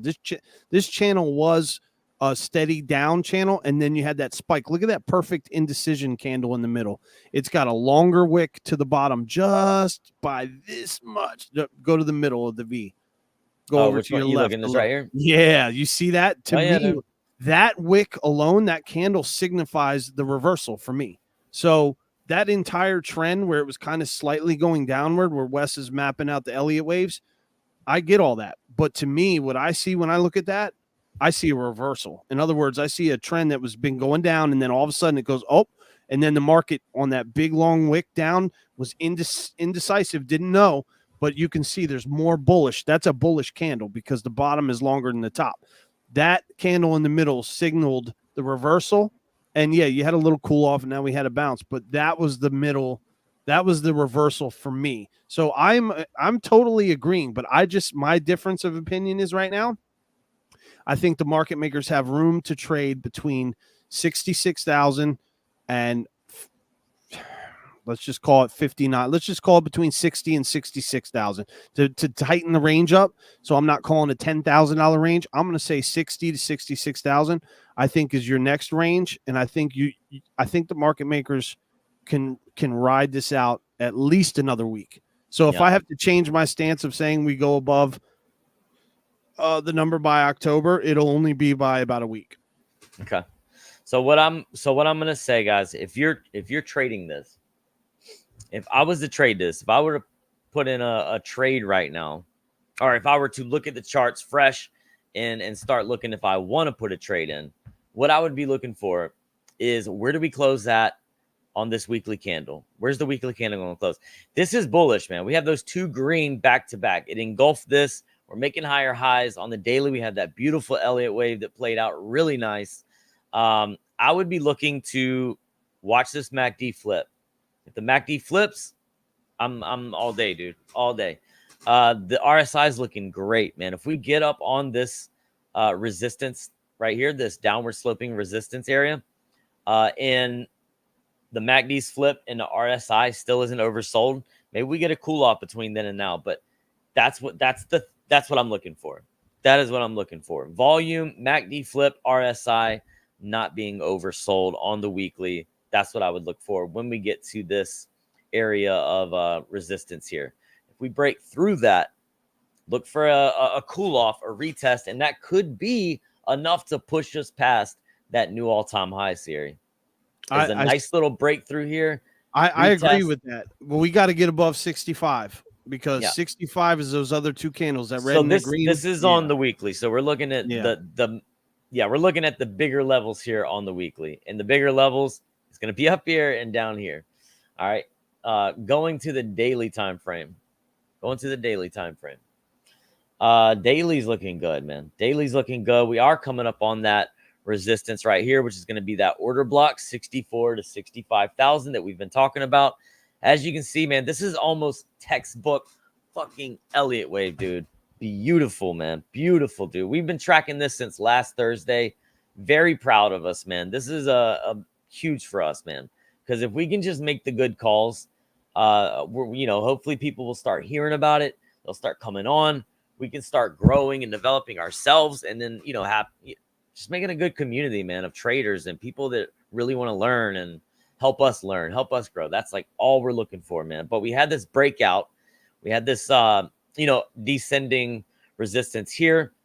We said if we bounce off this, put in a nice bullish candle, which we did on the daily, look to break out on this, come back, retest, which we did. We fell through, came back up, closed on top of it, and then continue to the upside, right? I'm not sure if the fifth wave is over yet. I don't think it is. If we get two red candles to the downside here, then I would say the fifth wave is over. Look for a nice little correction, but I do think we still continue to the upside, knocking out 64, 65, and then heading up to that major area here that we were just looking at. But the MACD is bullish. RSI is looking good. RSI still not oversold, man. RSI sitting at 61, so we still got room. 70 is oversold. We've gone through that plenty of times, right? I mean, look at back here. Look at back here. We went to 87 on this move. All right, so the RSI can definitely keep moving to the upside. In an uptrend, when the bull market comes, you guys keep this in mind too. When the real bull market comes, when we get back above 2.5, when that happens, we breach 72K. Just forget about the RSI because that shit don't work no more. Because what happens? Bitcoin just stays oversold, or I'm sorry, overbought. It just stays there, bro. It don't even. I can't wait for that. Yeah, that's when we I'm start waiting for looking at that. Lux Algo. That's when we start leveraging 86x leverage in the house. No, I'm just kidding. But yeah, anyway, so that's the daily, guys. I'm just, I'm looking at this like, what do we do now? So this played out, right? That played out. We're just Yep. looking for wave 5 to complete. So in the immediate, like tomorrow, I think we do hit 64. I think we do go through 65. Just my opinion. That's what I think is going to happen in the next day or two. And I'm Yeah, taking I mean, it. that's I'm going to take the other thing. side of that bet. I'm going to take the other side of that bet. And Yeah, I'm going to that's say what I we're think. going to go up to 64. We're going to smack our head and come back down ever so slightly and chill. Well, my between target is 62 or 64. 63. My target is 64. But what I'm saying is I think we go to this area and we crush it. We hit it. We hit that second target that I was saying. I hope we do. I hope you're right. This is one of those times where my pride. We pretty is much already satisfied, have, dude. Like we already went up there and hit 64. Now we're having a little cool off. Yeah, I mean, we can see a red candle, nice little cool off, but the RSI is not signaling that it's oversold. The MACD still has plenty of room to go. Everything's looking healthy, a lot of bullish sentiment. And there's a lot of people that are doubting it too, man, that are doubting it, that this is actually a run because we've done this so many times. And like we were talking about on Monday, is that's what they want you to do, man. When you get up to an area, when you get up to an area of resistance, the market makers are saying, all right, they think we're going to drop it because we've done that since March. Since March, we've been dropping it at that area of resistance ever since then. When we get there again, they're going to catch on. They're going to go short. We're going to go long, wipe the shorts out. That's what they do. If tomorrow was a Monday, I would be 1,000% agreeing with you. But because tomorrow's a Friday and because the market closes for the weekend and Wall Street hangs their boots up for the weekend, that's why I say I don't think tomorrow the market makers are going to do that tomorrow. I think what they're going to do is actually a healthy thing, which is they're going to keep it parked right underneath the level, because this is another tactic that they like to do. Instead of breaching the level. What's your target? That's what I want to know. What is your target? My target is you're going to wake up and the price is going to be the same it is right now. Everything's going to be the same. Come on, man. I'm just saying, dude, sideways and slightly down is what I'm calling for. But I'm going to tell you why I'm calling for it. The reason why, and it's a good thing. This is not bad. This is actually good, because what the market makers are doing is they're stalling underneath of a level. Whenever you see them hold it just underneath of your next level, that means they're thinking and they're going, okay, shit. Now they're looking at the level above that. So they're not even. So I agree with what Wes is saying. This level's about done. These market makers are about to slice through 64. I just don't see it happening on the weekend. I don't see it happening on Friday morning, and I don't see it happening this soon. I could be wrong. I hope I'm wrong.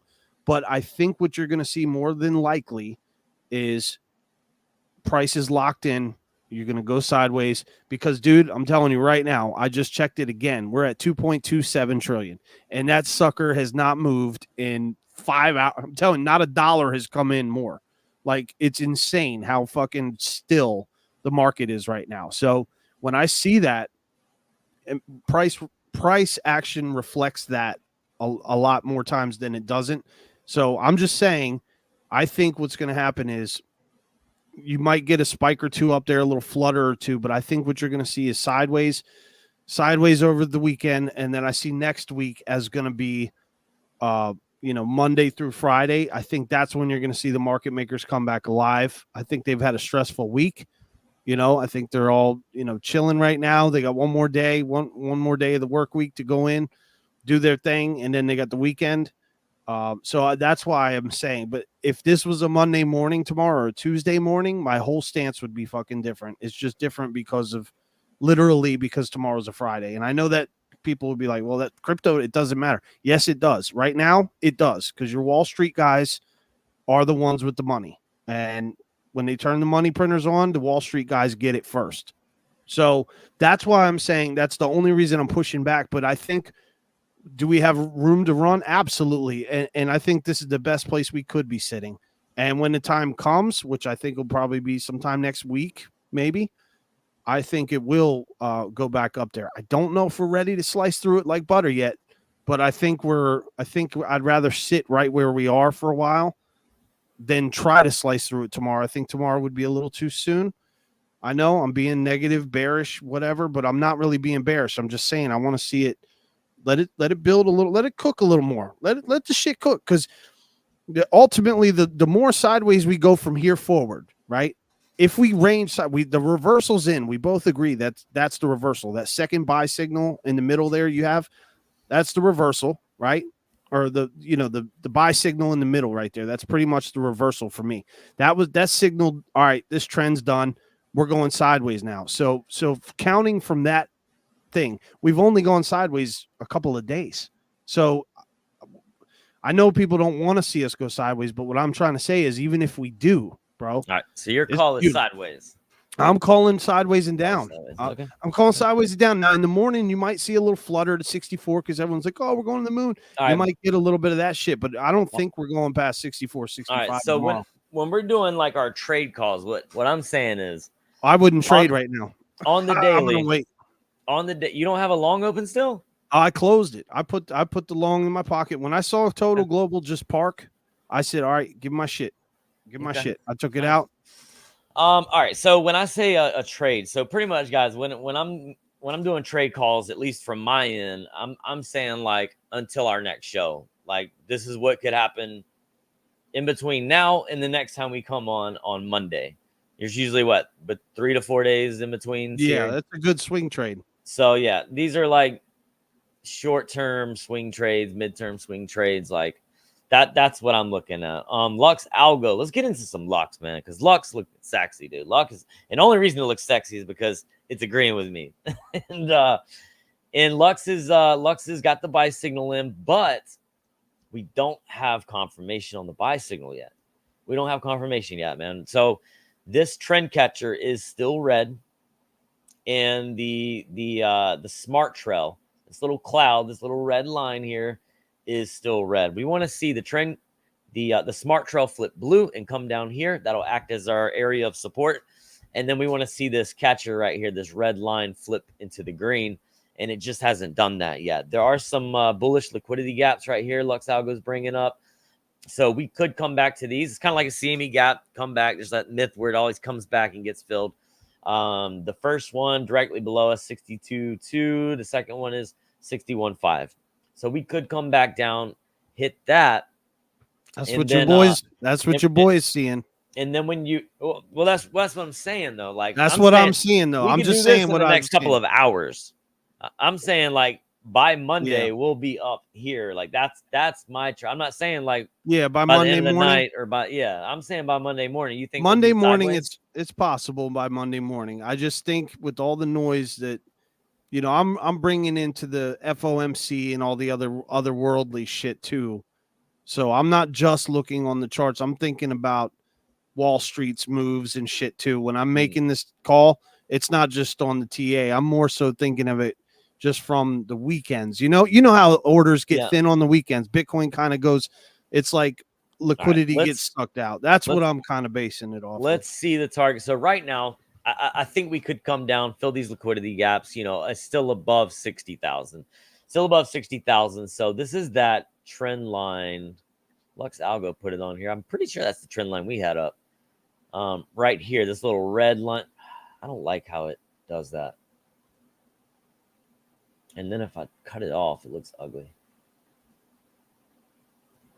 There we go. That looks a little bit better. This is signals and overlay. So there's that trend line. Yeah, and the liquidity gap was right where that trend line is. So it could come back, hit that.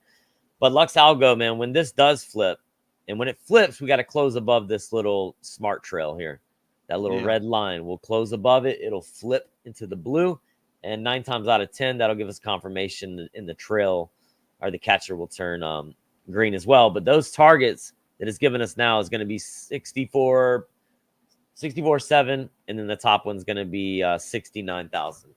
So that's what we're looking at. As far as 64.7. Yeah, 64.7 to 69,000. Money flow still not in the green, guys. We still want to see the money flow going. What the hell did I just do?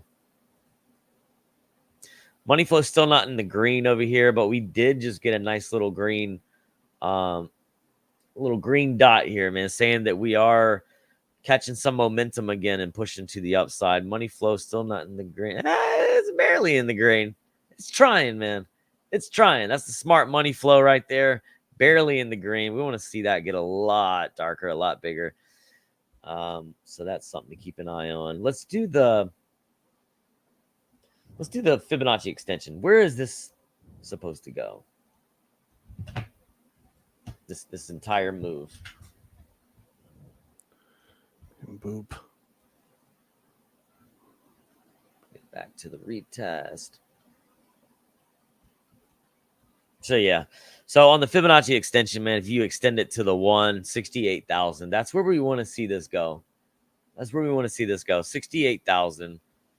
At least before we, and that was that upper trend line that was above the $60,000 one. So 68, there's that little resistance. It'll be the third time we hit it. So we want to push through that, and then we're going to start looking at 70 to 72,000 to push past that and start making some new all-time highs.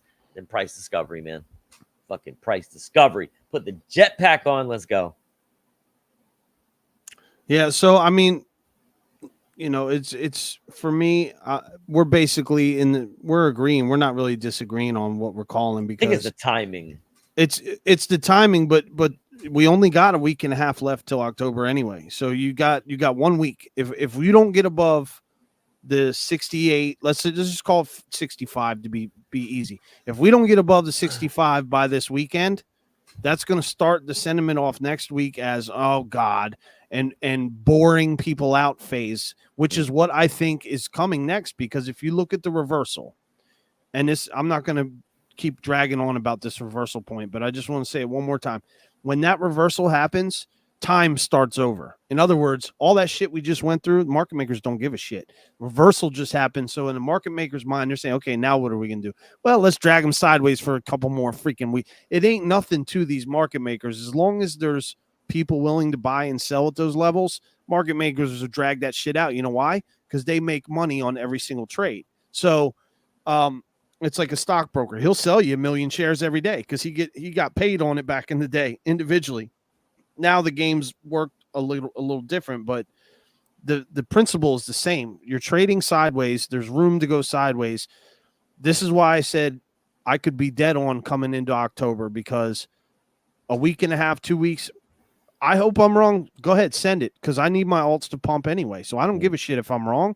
I'm just saying we got a week and a half. There's plenty of room to go sideways in this $60,000 to $66,000 range, to go up, down, up, down. I think you could do a up, down move, just like what just happened. I think you could do that entire move again. Keep the RSI where it is, right? The RSI stays where it is. And then after this week, after another 5, 6, 7 days, then you go and you push to that freaking 65, 66. You blow past it while you're keeping the RSI low. And I think that's what's gearing up right now. I think that's what you're going to see. And that's why I said I'm not going to trade right now, because if total global market cap does not move up or down, I'm not trading, bro. If I don't see that number change, I'm not opening shit. I'm going to go back to my liquidity pools. I'm going to play in my kiddie pool where it's safe. I have my little floaty toys, right? I have my little floaty toys, give me my free tokens, right? Where I don't lose money. I'm going to go put my liquidity back in there, and I'm going to chill for another week or two. And then when the volatility comes back, I'm going to start trading again, just because I need more volatility. I'm a volatility trader. I realized that today. I was like, shit, when there's volatility, I'm okay at trading. If there's not, I suck. Like, I don't even like trade. If there's not momentum one way or another, I don't want to trade that much, because I don't know. I'm not a very good tight range type trader. It doesn't seem to bother you as much, which is a good thing for our viewers, because then you get two different styles of trading, right? Yeah. So this is a beautiful thing, just because we have different techniques, and you know, Wes is into Elliott Wave and all this other shit that I'm not really into. It's cool because I was always curious about Elliott Wave, so I get to kind of learn Elliott Wave because he's using it. I like that he latches onto other shit, because then it's like, that's why I like watching him do the charts. I think it's good to watch other people and see their perspective and all that shit. That's what we hope to bring to you guys as viewers on this channel too. Like, Don't think me and him are just clashing just to clash. No, dude. We're having a healthy conversation. We're seeing different angles. We're both looking. Yeah. Don't kid yourself. I'll call Wes tomorrow. If something changes, I'll call him and I'll say, what are you going to do, dude? What is Lux Algo saying? I'll ask him to open the shit up and I'll say, should I go short? Should I go long? Like, just because we and do I'll the be show, in the bathroom at work, He fucking will. sitting on the toilet, like, all right, bro. No, All right, hold on. Let me entry check this point shit. right here, Yep, going at right. 62. He will too. For real, That's too. No, no like, bullshit. no lie, no lie. Something else I just noticed, man, on the daily chart right here. So, Sierra, we could see. I think this is kind of what you're expecting, man. We come back, have our little correction wave, and then we have this little bit of that ABC action come yeah. down. There's that support level that's uptrending, that is officially a trend line. And then there's also this downwards one right here, and we could come and hit one of these right in that intersection, like perfectly before we right continue to the upside. So that could happen as well. I don't even think it's going to be that violent though, because of the way the money flow's moving. I think it's going to be like this, dude. They're just going to bore you right now. It's just like, fuck it, go sideways. That's what I think they're about to do. And if this number changed since the last time I've said it, maybe I'll change my thesis, but I almost willing to bet you money right now that this freaking number has not changed a bit. I almost guarantee it, dude. To the mark. Okay, actually, it went down by 2 billion. So 2.268 trillion. So you went down by $2 billion. $2 billion just left the crypto space. So that's not shit. You know, these whales, that's not a lot of money, but it does show that locked in, they're just creeping out a little, and just take 2 billion. You know, if you were playing a guy in chess across from you for $2 trillion and he just took 2 billion of it and put it in his back pocket, you'd pay attention to that. You'd be like, wait a minute, what are you doing? So that's what I'm doing. I'm watching what they're doing. They sneakily took $2 billion out nonchalant in the last 30 minutes, even though it's been parked all day for 5 hours at that same price. They just snuck 2 billion away and put it in their back pocket. So that's something to keep in mind. And that's something to look at. I did want to pull up NPC real quick. If you had, what do you have Ethereum up to, or is that big? That's just no, we haven't gone. We can run through Ethereum and Solana here in a minute if you want to pull up. I know Incognito's wanting to look at Solana. He said he bought we'll look at that. $8. We will definitely look at Solana for you. I think real quick, I just want to go over MPC and Incognito. We'll pull up Solana for you. And then Goldfinch. I swear there was a stock named Goldfinch, Holmes. I swear. I think there is. I swear I was buying it too back in 2019, 2020. So the biggest runner at 15% out of this list anyway. Biggest runner out of the list is none other than my non-playable coin. So, that's bright. Bright light. Okay, here we go. It's taking a second to load. So you can see my highly professional, highly advanced TA here with my scribble line. I think this line, I was just saying, this was the baseline or something. Let me get that out of here. But very interesting. You know, Wes, we were talking about this and we said, oh, watch it go down to the 1 cent line. And that would be a good time to scoop. This is your 1 cent line down here. Right. 1 cent is actually down here. So you had a double bottom right here. The closest you got was 1 penny 31, 0.131. That was the lowest you got. But you know, if I draw a trend line here and I'll just do a quick line real quick because this thing's being laggy as shit. I would say right about here would touch all the way across all these lines, something like this. So if you're looking at a sideways line right here, but you know, you had this nice little move. You had this nice little move come in. I'll just bring this down. Bring it down like that and zoom out. Yeah, so I mean, you had quite a few touches. You had a bounce here, 2 bounces on the lower end. But you're still at the bottom-ish of this channel. And when this thing actually gets a run, I'll do one more line real quick just to do a quick 5-minute TA. Boy, this thing is laggy as shit.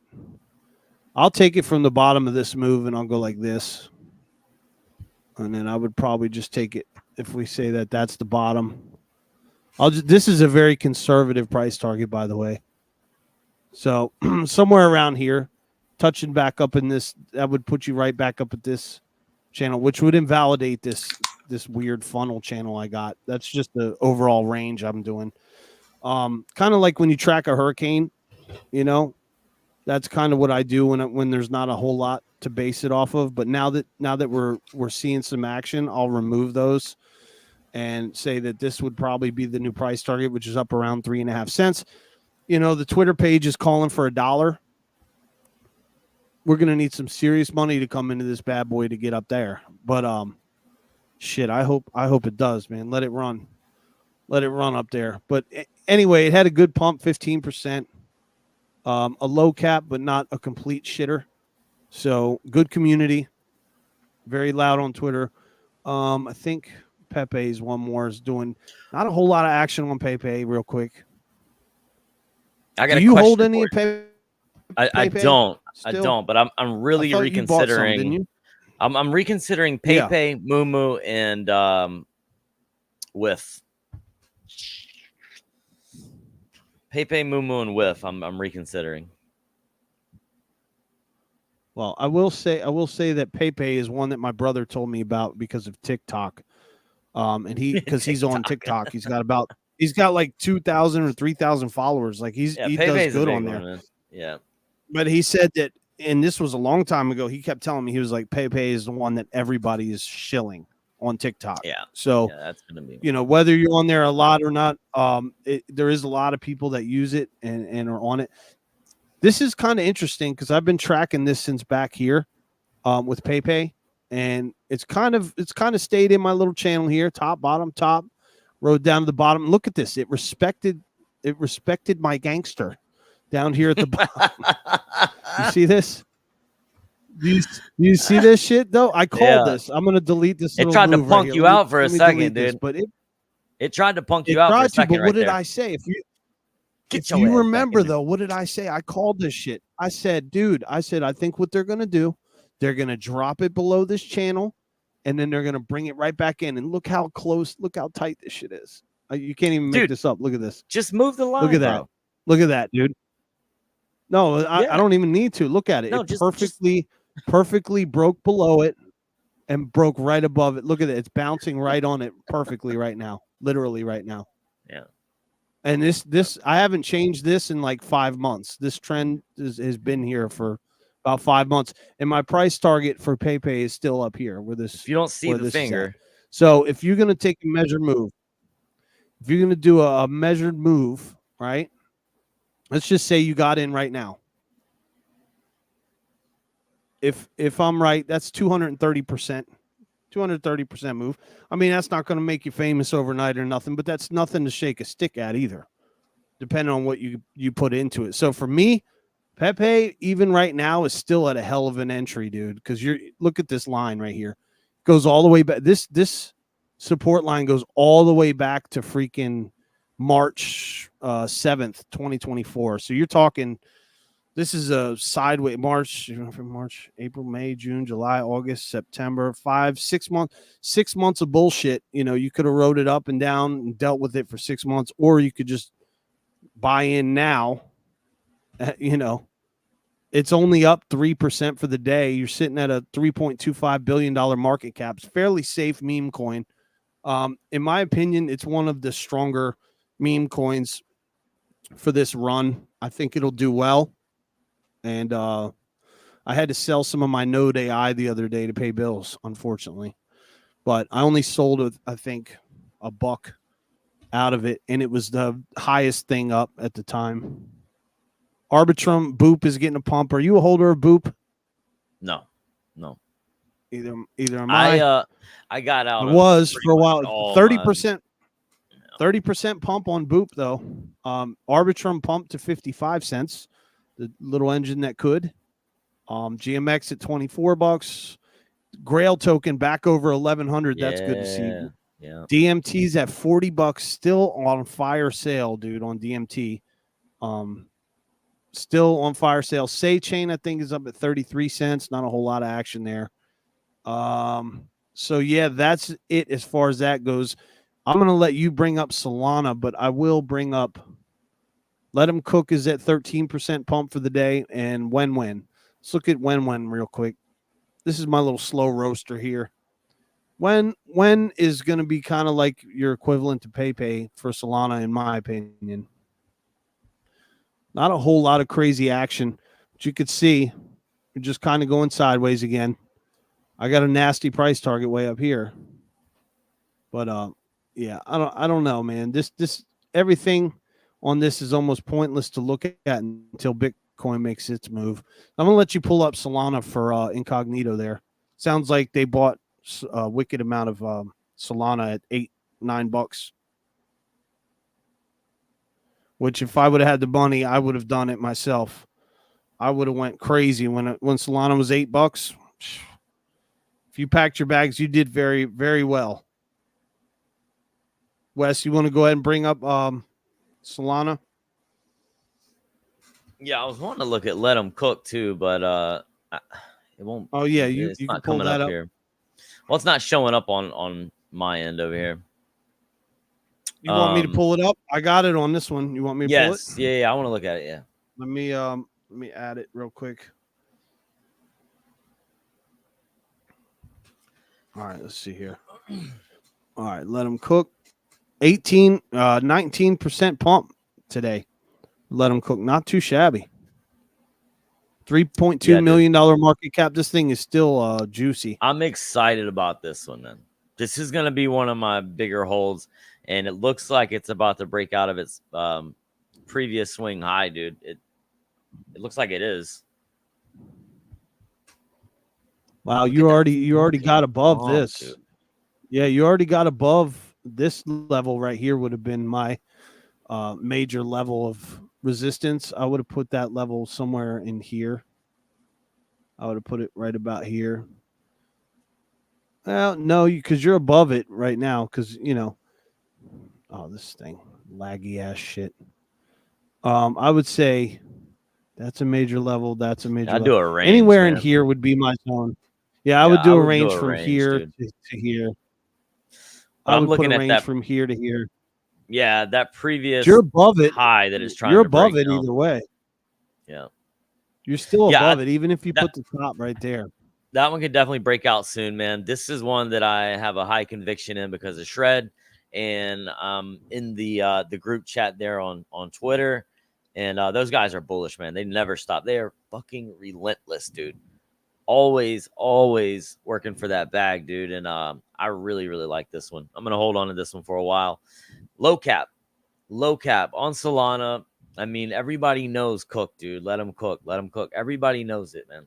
So, yeah. This is one of those, like, what do they call them? Gen Alpha tokens or something or some shit like that. I don't know, man. I'm not up to date on that, but I do like this one. And I think the price action looks good. And look back right before it broke out the previous time where we kind of did that double top, came down, and then we exploded there.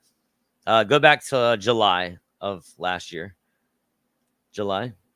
Oh, back here, right there. Top, See that? See that double top? It kind of looks like what we're doing boom. right now, but on a smaller scale. If you look at where we're at now, that little U. Yeah, I go to where see we're that. at now. You see this double top here, and then it goes boom.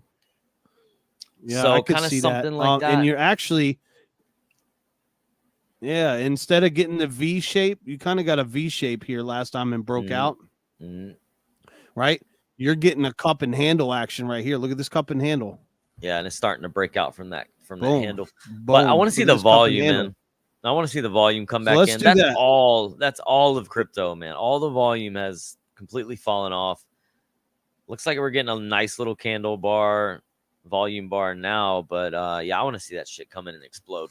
That's going to be one that explodes to the upside, dude. So if that little cup and handle plays out, you're looking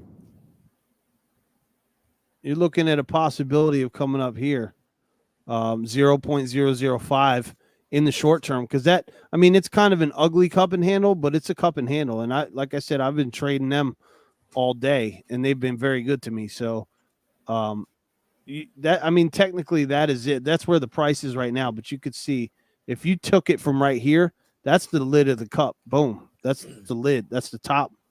So that's where you would put your line. But yeah, dude, it looks good. You know, double bottom, possible double bottom, cup and handle, you know, continuation pattern. You were going into a bullish move here, you know, and then now you're going forward. So that's a continuation pattern. So you have a little bit of confluence on different things. And you got a super low cap, 3 million, and you got people shilling the hell out of it. Shred being the main leader of that. Good God. Shred is obsessed with this coin. God bless him. Yeah. That tells me it's a good project, because Shred doesn't get real passionate about shit unless he's really bullish. And when Shred's bullish, you're gonna know. You're gonna know. He's gonna let you know. You're gonna learn today. All right, so I think that's it. I'm gonna have to jump off here in about 10 minutes or so. But you want to pull up Solana for let's take a incognito? look at let's take a look at Solana, man. Solana. I want to look at the daily. Looks like ass. You don't want to see the daily. It doesn't look great, but I think a lot of them are looking like that. Can you see my chart? Yeah, you're on there. You got breakpoint. Keep in mind, Solana breakpoint is next week. So all those YOLOs are gonna want to sell. Those B-boys got to sell to pay for that shit, bro. So that's what's going on with Solana right now. They're selling to pay for their little tickets. Solana's gonna do good in the bull run. I hold a nice little bag of Solana, have for a long time. I have my doubts about it a little bit. Sierra had to get me to come back around on it. I did. I'm glad you listened. I hold a nice big bag of it, and I got it for really cheap. And it looks like you did too, Incognito. So congrats on that. I know all the other guys in here, GMB, Holmes, we probably all hold some Solana.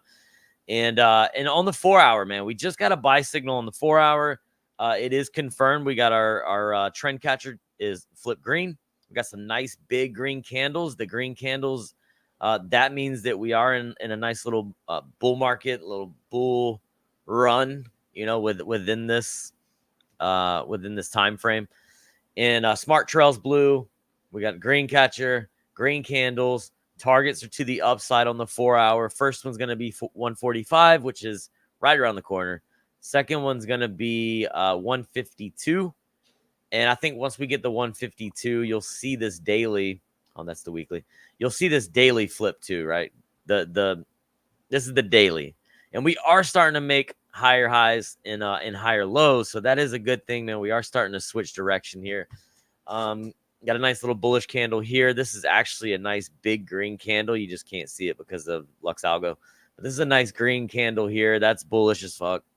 But yeah, again, once we push past 152, I do think that we get a buy signal in, and then we flip bullish on the daily. The momentum has shifted to the upside. We are on top of the momentum oscillator, pushing to the upside. We're getting some confluence here. Good thing. We got our green dot. That means that everything's good. Everything's moving in the right direction on the daily. I just want to see that, get a buy signal and have these flip too. But I think it starts on the 4 hour. 4 hour looks good, man. Just look for some targets, 45 to 152. We get there, then I'm bullish on the daily, man. We could definitely keep it going. Yeah, actually, it looks better than I thought it was going to look, to be honest with you. Yeah, I think Solana keeps moving. And we got this massive bullish divergence back here I mean, it goes from here all the way to here, dude. Like that's huge, man. On the 4 hour, it stretches all the way. You can see it on the bottom of the oscillator. Stretches all the way across, man. So bullish divergence, and we haven't really broken out yet. So I think it starts on the 4 hour, and then we move into the daily, and then it just continues, man. I'm bullish right now, dude. I'm bullish right now. That's how I feel. That's how I feel, man. But I would say our next big area is going to be right here between 155 and 162, this previous high here. That's where we need to break out of. But, I mean, dude, it's rounding off. You know what I mean? It's rounding off right here. And, yeah, I think it looks good. I think it looks good. That's Solana. Let's see what just want to see if I see any patterns on the daily. I didn't really look. Maybe an ugly ass Adam and Eve pattern. I I don't know if you Yeah, I thought I was seeing a huge cup and handle on the one screen right before this, but it was I mean, astronomically huge, like the last 6 months. Yeah, this is where I would want to see it break out, is from this previous swing high here. I think that's going to be our big area for Solana. Oh yeah, yeah. I mean, all-time high back in the day was 250. If you remember, I remember paying for Solana at 250 just so I could go on Radium and fucking lose money to NFTs. But yeah, at anything around a $1.30, $1.40, you're gonna be wishing you bought. Yeah. Because yeah, when this thing cooks, finally gets back above all-time highs and shit, I think you see a $600 Solana this run easy. Dude, I was thinking more Between 6 than that. 8, 6 to 12 was a high range, but I see a fluctuation in there for this bull run for Solana, dude. So yeah, we're in the right direction, man. We're doing a rounded bottom here, and I think it looks good. The 4-hour looks good. We just need that 4-hour to push to the upside, and then on the daily we can flip bullish. But these are going to be your bigger targets here, I think. First one being the 150 to 160, something like that. But it's in the right directions. ETH just printed a buy signal on the daily when I had it set right, and then we'll jump off Siri. I know you said you got to go. Got the boss knocking on the door, huh? yeah, corporate just sent a text. Corporate just headquarters just sent a text. All right, so Ethereum on the daily, same thing for Ethereum, man. Same thing for these altcoins. And actually, I was just looking at the total T or T3 or whatever, everything except for Bitcoin and Ethereum, and it's looking good, man. It is looking good. It is starting to head to the upside. It looks good. Bitcoin or Ethereum just printed a green buy signal on the daily time frame. We just need to confirm it, man. We need that smart trail to push blue, and then that catcher push green, and then I think we're good to go. But we are making it doesn't look pretty, but we are making higher highs, higher lows. We just need to push past that first target, 2,700. Looks like it's going to be that first target, second target around 3,000. Just an update for everybody still watching or listening. Total globals at 2.265. So another 3 billion just walked out.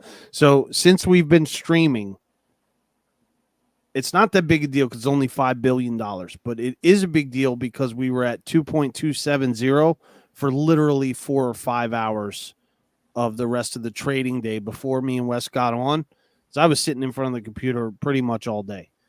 And for those last 4 or 5 hours that I was sitting here, I was literally getting bored going, oh my God, this thing's not going to move. And it just didn't really move a whole lot. So the fact that it's slow bleeding, I think sets us up for a little bit of that sideways action we're talking about going into tomorrow, going into the weekend. But overall, I think we can plant our flag. We're above the 58K range. We successfully defeated that range, right? We're not looking to go back down there like we were last week. I thought we're going back down there. We're not doing that. We got a 50 basis point cut, right? Markets are bullish. We had the reversal come in. The RSI is low. All these things are adding up, dude. On-chain demand has never been better. I mean, adoption is coming. You got Trump buying Bitcoin burgers and shit.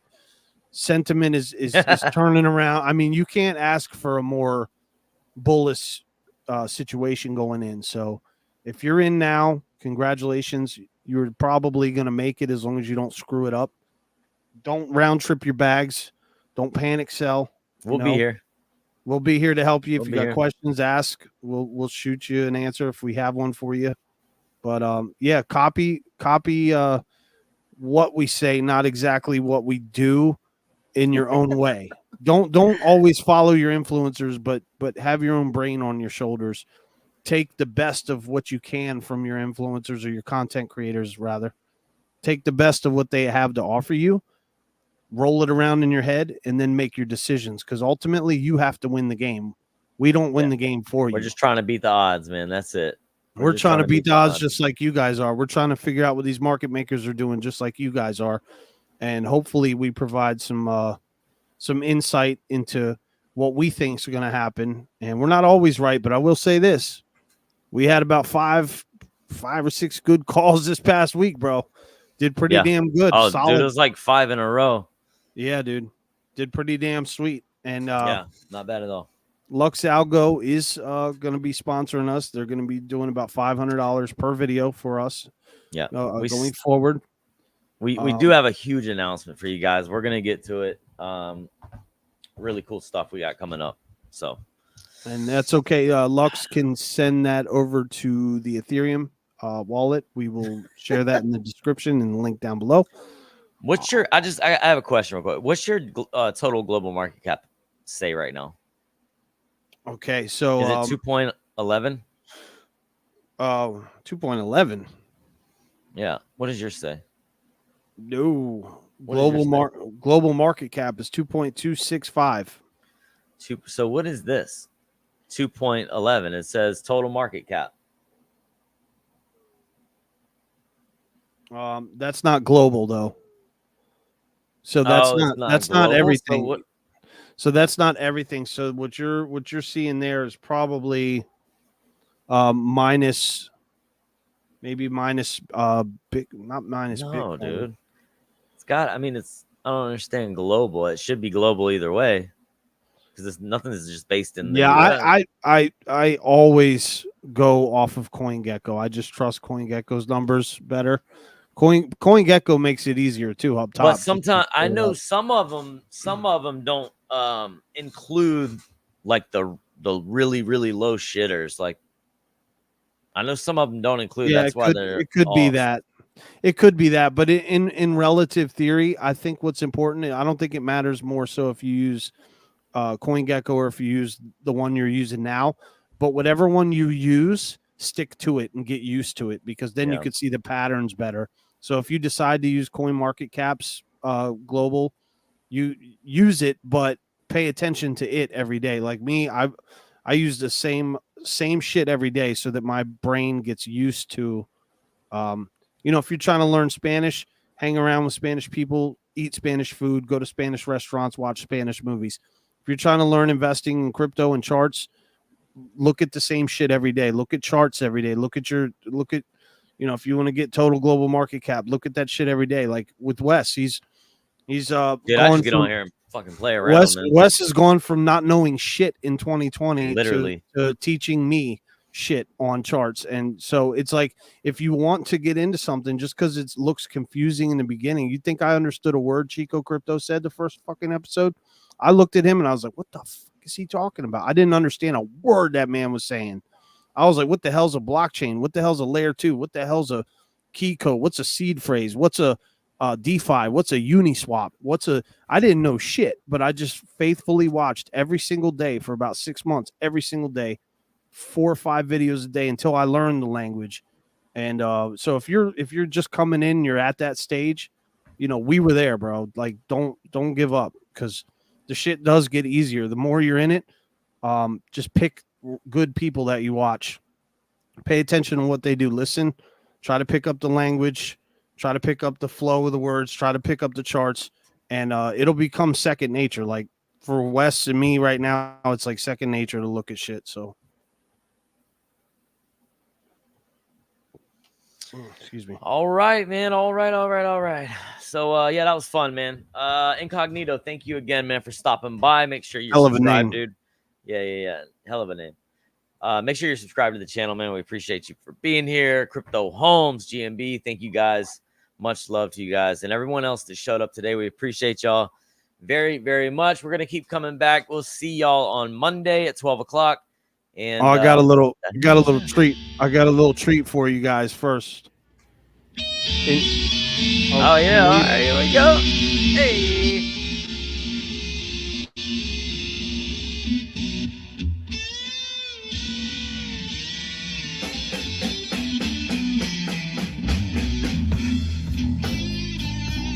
Yeah, let's fucking go. Yeah, that's me playing the guitar, yo. Right there with the hat on. Incognito, look at that name in the background. That's dope, dude. That was that sold out $60,000 concert. or 60,000 people. Ah, get it. Yeah, dude, the server gave us some shots before this song. Oh yeah, you was feeling good. And I was like, oh shit, man. We were having some sound issues too. Who's playing the bass back there, dude? That's our new bass player, John. You know, we're brand new, trying to get this shit. That's George doing effects on the video. Nice. Oh, hello. I was waiting on that, bro. Nice, dude.